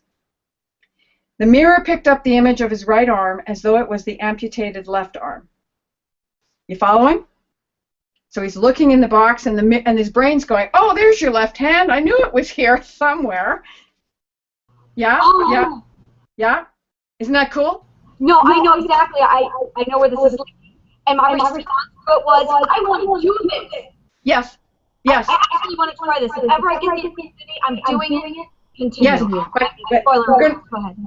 Yes. Now let's go through with the physical, because then what happens is I translate it into emotional pain and talk about it that way. So the man imagined, okay, the mirror picked up the image of his right hand as though it was the amputated left arm. This exercise of the imagined left arm entering the box allowed the patient's brain, which had maintained a pre-amputation map of the body, including the left arm, to respond as though the left arm was intact. To the delight and joy of the sufferer, once his eyes identified in the mirror a physical image of his otherwise invisible left arm, and once he moved his physically present right arm, which sent the brain into believing the non-existent left arm had moved, the phantom movement relieved much of his pain. However, it was soon evident in order to experience relief, the man had to sit with his eyes glued to the mirror. In other words, his brain had rewired the circuitry of the phantom limb to a small degree, but whenever he withdrew his hands and his eyes left the mirror, his brain reverted to its old highways. This is what happens. We start in something new with a narrow neuronal pathway through our brains. This is the initial stage of a new action or experience. As the action or experience repeats, that narrow pathway grows wider and deeper because neurons that fire together wire together. The more you do or think or feel something, the easier it is to do or think or feel the same thing. Ramachandran then gave the mirror box to his patient to take home and use for 10 minutes a day. In 4 weeks, his patient called joyously, exclaiming, not only was the former pain in his phantom limb completely gone, but the phantom limb itself, a limb the patient had been feeling hanging uselessly at his side for 10 years, was gone. Through neuroplasticity and a simple tool, Ramachandran had devised a way to help the brain rewire itself away from the old pattern that had included the phantom limb. In the words of Norman Doidge, V.S. Ramachandran, the neurological illusionist, had become the first physician to perform a seemingly impossible operation, the successful amputation of a phantom limb. The ability of our brains to rewire out of a pattern that signals pain into a new pattern exclusive of pain has been established. The tantric technique of gazing at Medicine Buddha repeatedly while citing mantras, focusing on the serenity and calm health of this extra-human representation, encourages just such a shift in the brain of meditators. In the brains of meditators. So then we go to the emotional pain. Now you have the physical, right? So if a person is able to truly let go of the grave injustices life sometimes inflicts, that shows a great heart. For those of us who are farther behind in our development, those of us who increase our suffering by clinging, such as I do, to the pains of the past, knowing about neuronal pathways may inspire us to change the focus. Emotional pains are as real as any physical pain arising from a brain that believes a severed limb still clings to the body. The pain from remembered and emotional experiences is as real to the person experiencing them as the pain of a phantom limb to the amputee. For instance, every day, repetitious thoughts stubbornly cycle through, and some days adding to an already approaching attitude of gloom and despair. Those thoughts, those memories are phantoms, just as surely as the amputated limbs on the body of an amputee. Yet the suffering is as real.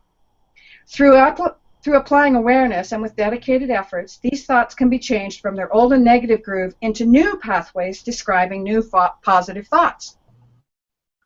For those of us working with the more usual kinds of patterning than with physical phantom limbs, simply refocusing our brains to a positive image, for instance, Medicine Buddha, helps to relocate our attention in a positive way. As we refocus our intention, we change the neuronal pathways of our previously negative mind habits into increased joy and happiness. This is a measurable, material, structural change. Norman Doidge explains, everything your immaterial mind imagines leaves material traces. Every thought alters the physical state of your brain synapses at a microscopic level. While we have yet to understand exactly how thoughts actually change brain structure, it is now clear that they do. If you have some phantom emotional pain, a simple way that takes nothing more than dedication, persistence, and patience to release inner tension goes like this. Whenever you remind yourself or find yourself remembering a pain and emotional hurt, bring yourself, your mind, and awareness down to your feet.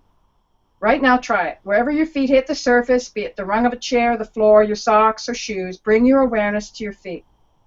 Now go up slowly through your mind and consistently remind yourself, I am here now. I feel well. I am positive and healthy right now.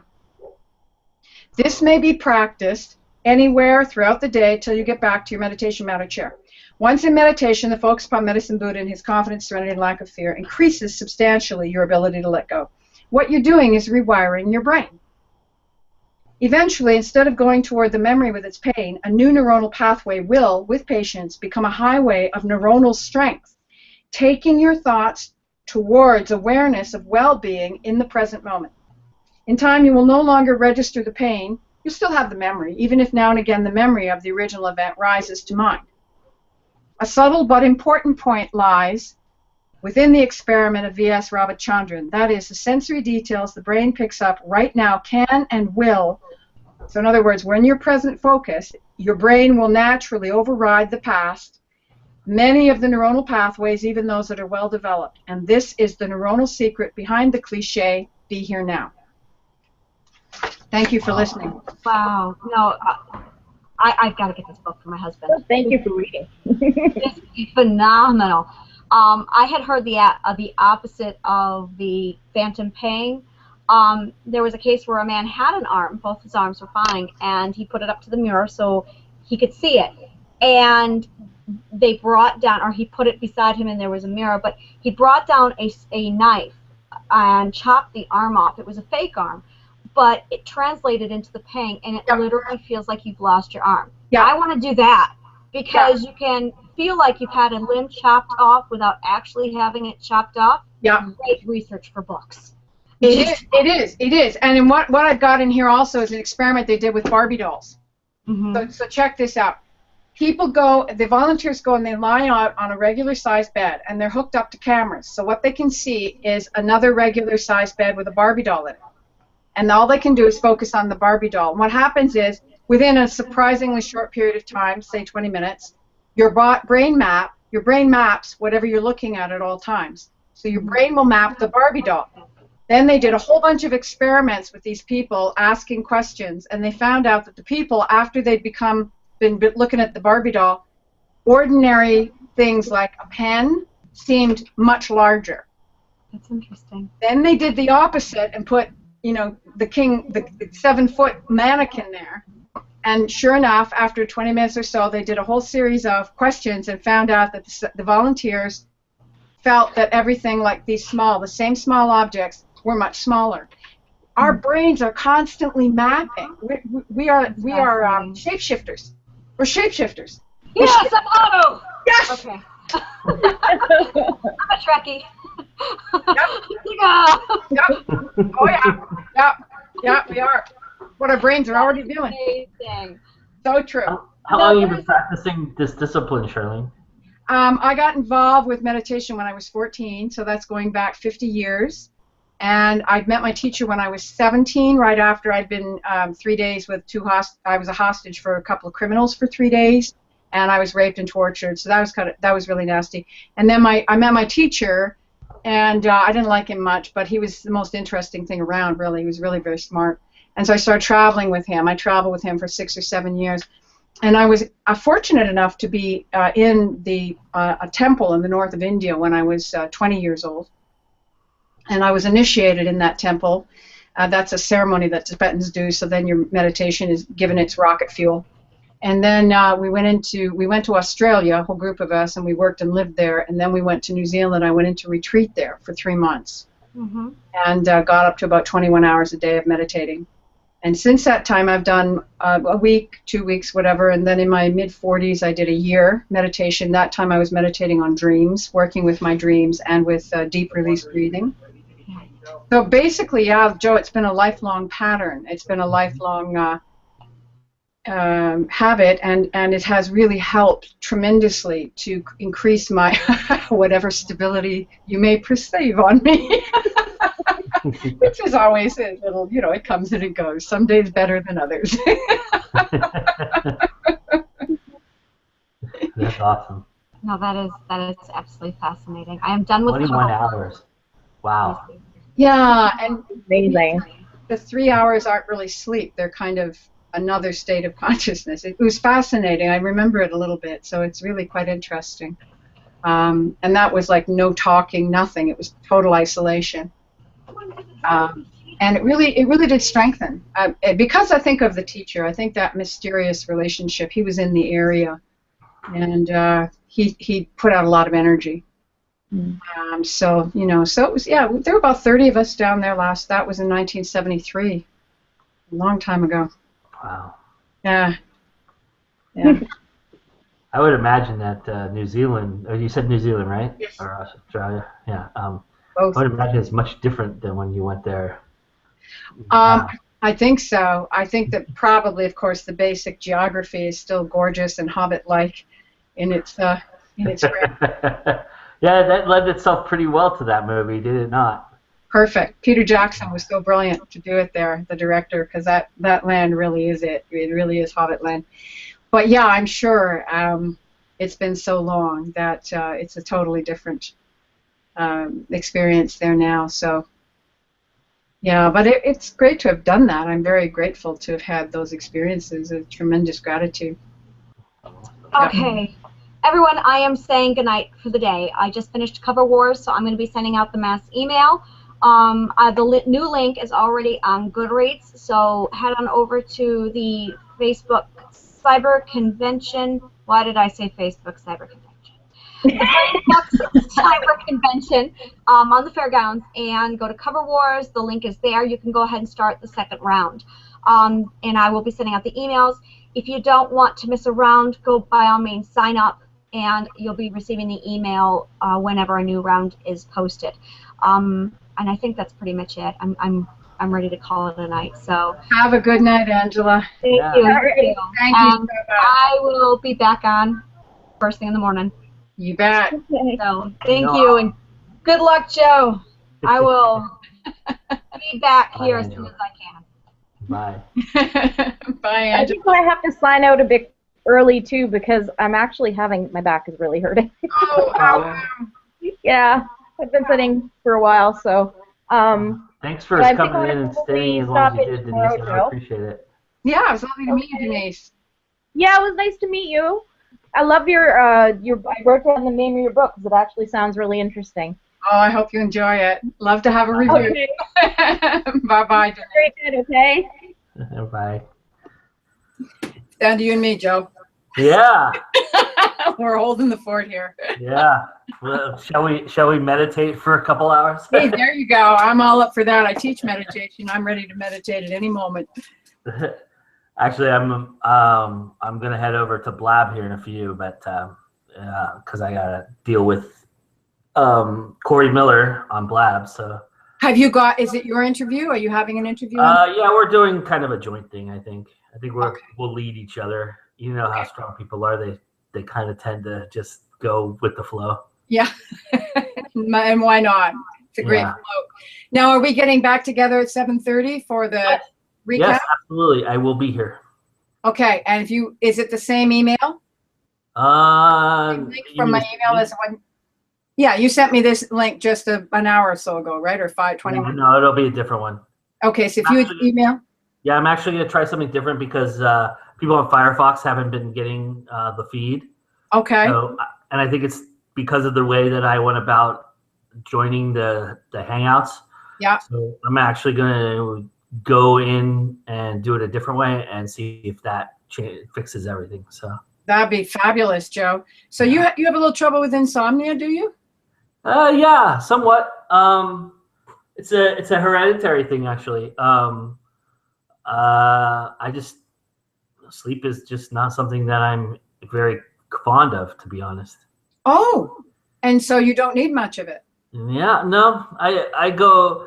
Well, my wife would tell you differently. I get cranky, but 4 or 5 hours a night, I'm usually in a good spot if I do that. But I mean, there was my youth. I can't do this anymore. But in my 20s, I could stay up 3 days straight. That's astonishing. That's astonishing. Most people hallucinate if they don't dream.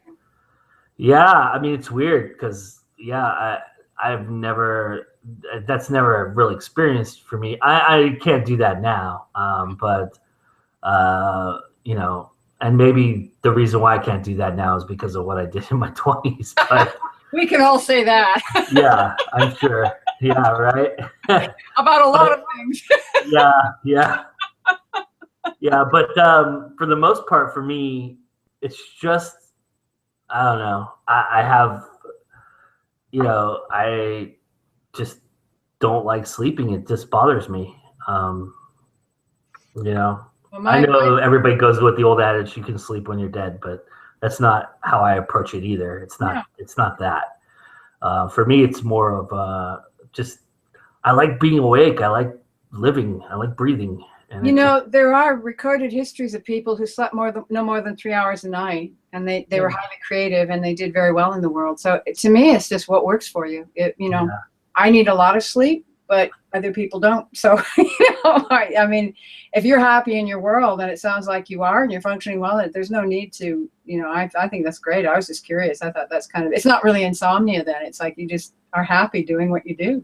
Yeah, I guess so. But I mean, I get up at weird hours too. Like if I go to sleep, I'll actually can go to sleep at 8 o'clock and get up at 2, and then I'm up for the rest of the night. But something like that. But or I can go back to sleep for an hour and get up. I'm a big napper. I like to nap. Well, that's the other thing is that maybe the cycles of your body are geared to shorter periods of time, and so if you've got a lifestyle that allows that, no problem, right? Yeah.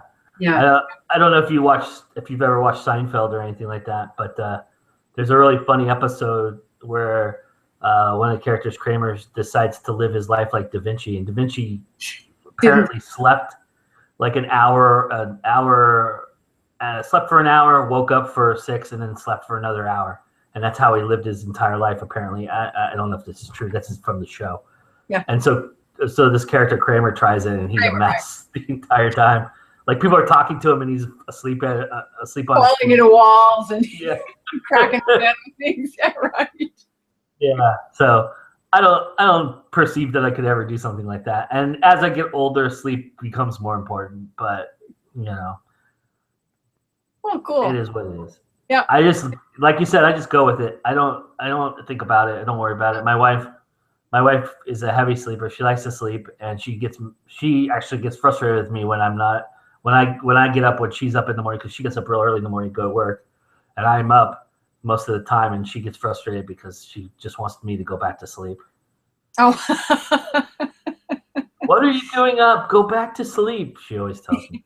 We've known each other for 12 years now. Almost 12 years. Well, no, not that long. Probably 9 years. We've known each other. She's going to be pissed when she sees this, that I don't know exactly how long we've known each other. But we've known each other a while, and it's never changed in that time. Oh, there you go, then. It's the course of true love. Yeah. Are you married? Yeah, my partner's upstairs sleeping, actually. Harold. Yeah. We've been together 12 years. Very cool. That's nice. Yeah. And it's been very, very good. So, yeah.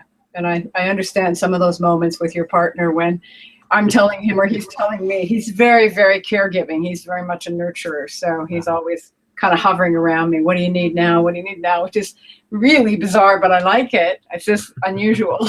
And he's great. Yeah, I mean, my wife and I are similar in certain aspects of our lives and different in others, and I think that's a really key to being successful in a relationship, Yeah. And a great sense of humor helps a lot too. I'll tell you, he's funny. He makes me laugh. I got to tell you, this guy can bring me down faster than anybody I've ever met. Get me going. I'll start off like, I got something. I got my eye on. I'm a woman on a mission. I got something I'm going to say, and he'll have me sideways in no time. I just start laughing. Oh well, what are you going to do, right? Your progression, was it from this nonfiction meditation to the fiction, or was it the opposite? It was actually poetry.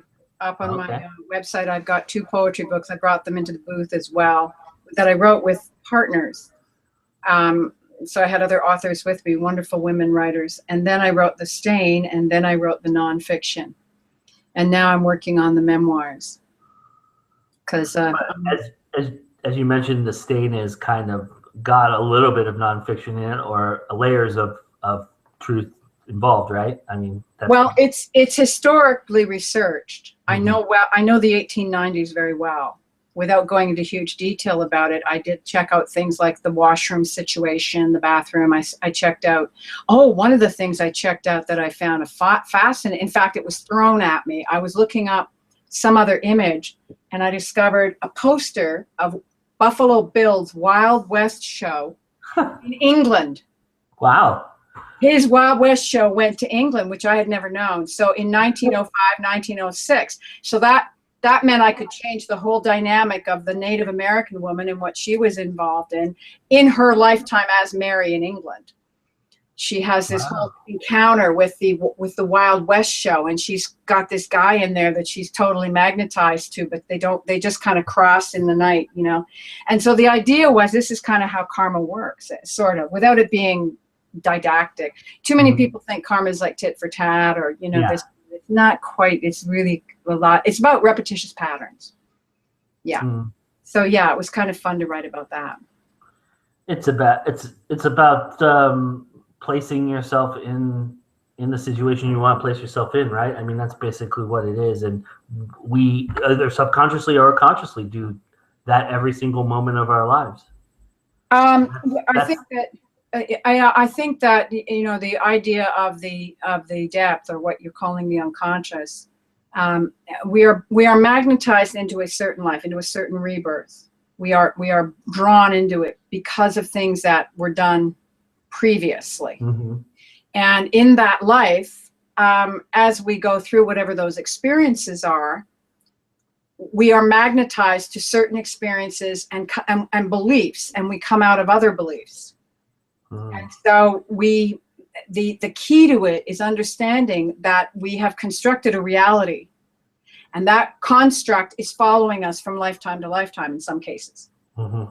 The belief that this is going to happen happens. The belief, I mean, if you want a great example of belief, look at Donald Trump. Yeah. The guy's got nothing to stand on, but he totally believes every bit of lie that he talks about, and he gets lots of people, like a psychopath. That's what psychopaths do.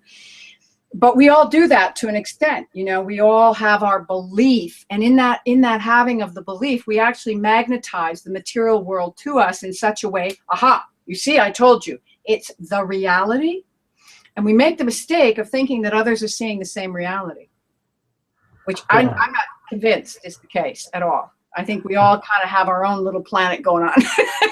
Yeah, I wonder too. In the case of the example you gave, if he doesn't just, as he gets off stage, go to a room by himself, close the door, and just start laughing really hard at what he just said, and said, "I can't believe they're buying all of this," right? If he could do that, I would give him way more intelligence than I tend to want to give him. I want to give it to Bernie Sanders. It should go to Bernie Sanders. That's what I say, but I'm praying. That's all you can do. But yeah, that's funny.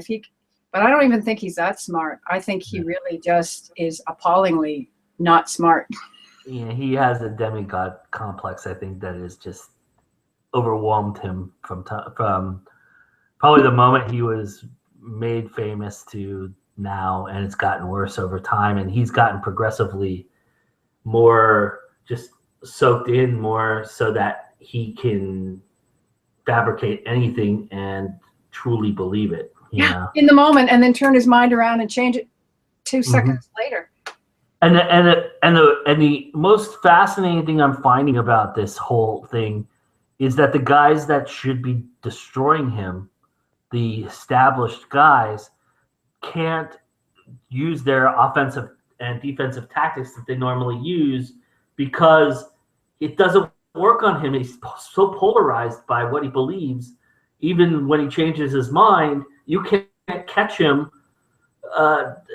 making a faux pas about it. He just turns it around and destroys the person that's giving that election. That's because he has no emotion. That's the scary thing you're seeing there. He's a hydra intellectually. He's just a one head.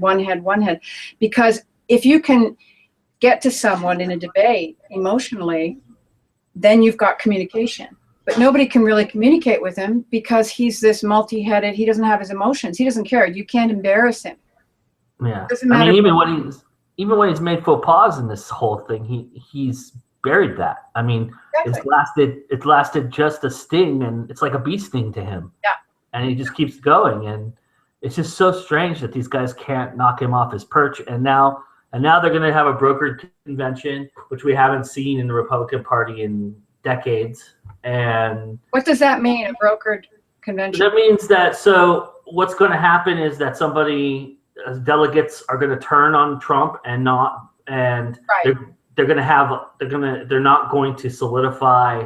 Right, and He's go not out. going to have enough votes to actually be the nominee. He's not going to have enough delegates to be the nominee. Right. So what has to happen is they have to vote on the floor at the time of the convention. Ah, So what's going to happen is that all the guys who voted for Trump and Cruz are going to stand pat, and thus, again, they'll go through one round, and nobody will be a winner because they don't Right. have the allotted amount to actually physically win.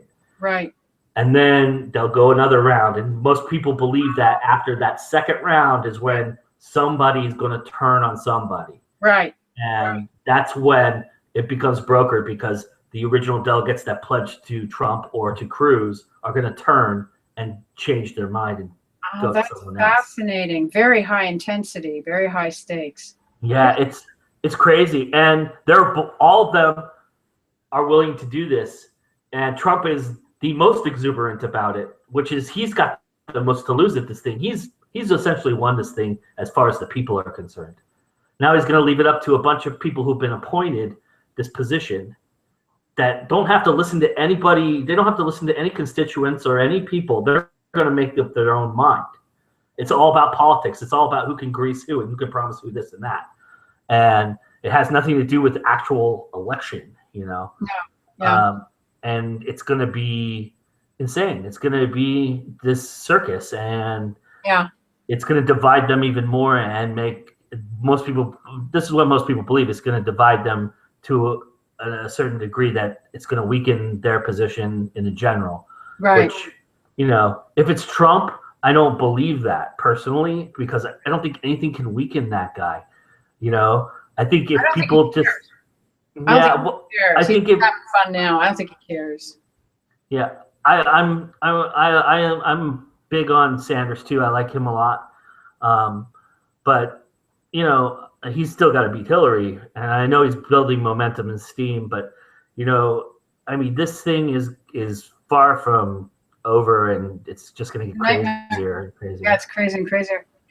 Okay, so you have to go off and do your talk Yeah, story. I'm gonna do that now, Charlene. Thank you so much. We'll see you in a few hours, I guess. Yeah, about 7:30. Yeah. All so right. about what? Hour, 2 hours and a half, I guess. 3 hours, somewhere around there. An hour and a half from my Yeah. side. Yeah. There you go. Okay. All right. Thanks. Thanks, Joe. Bye.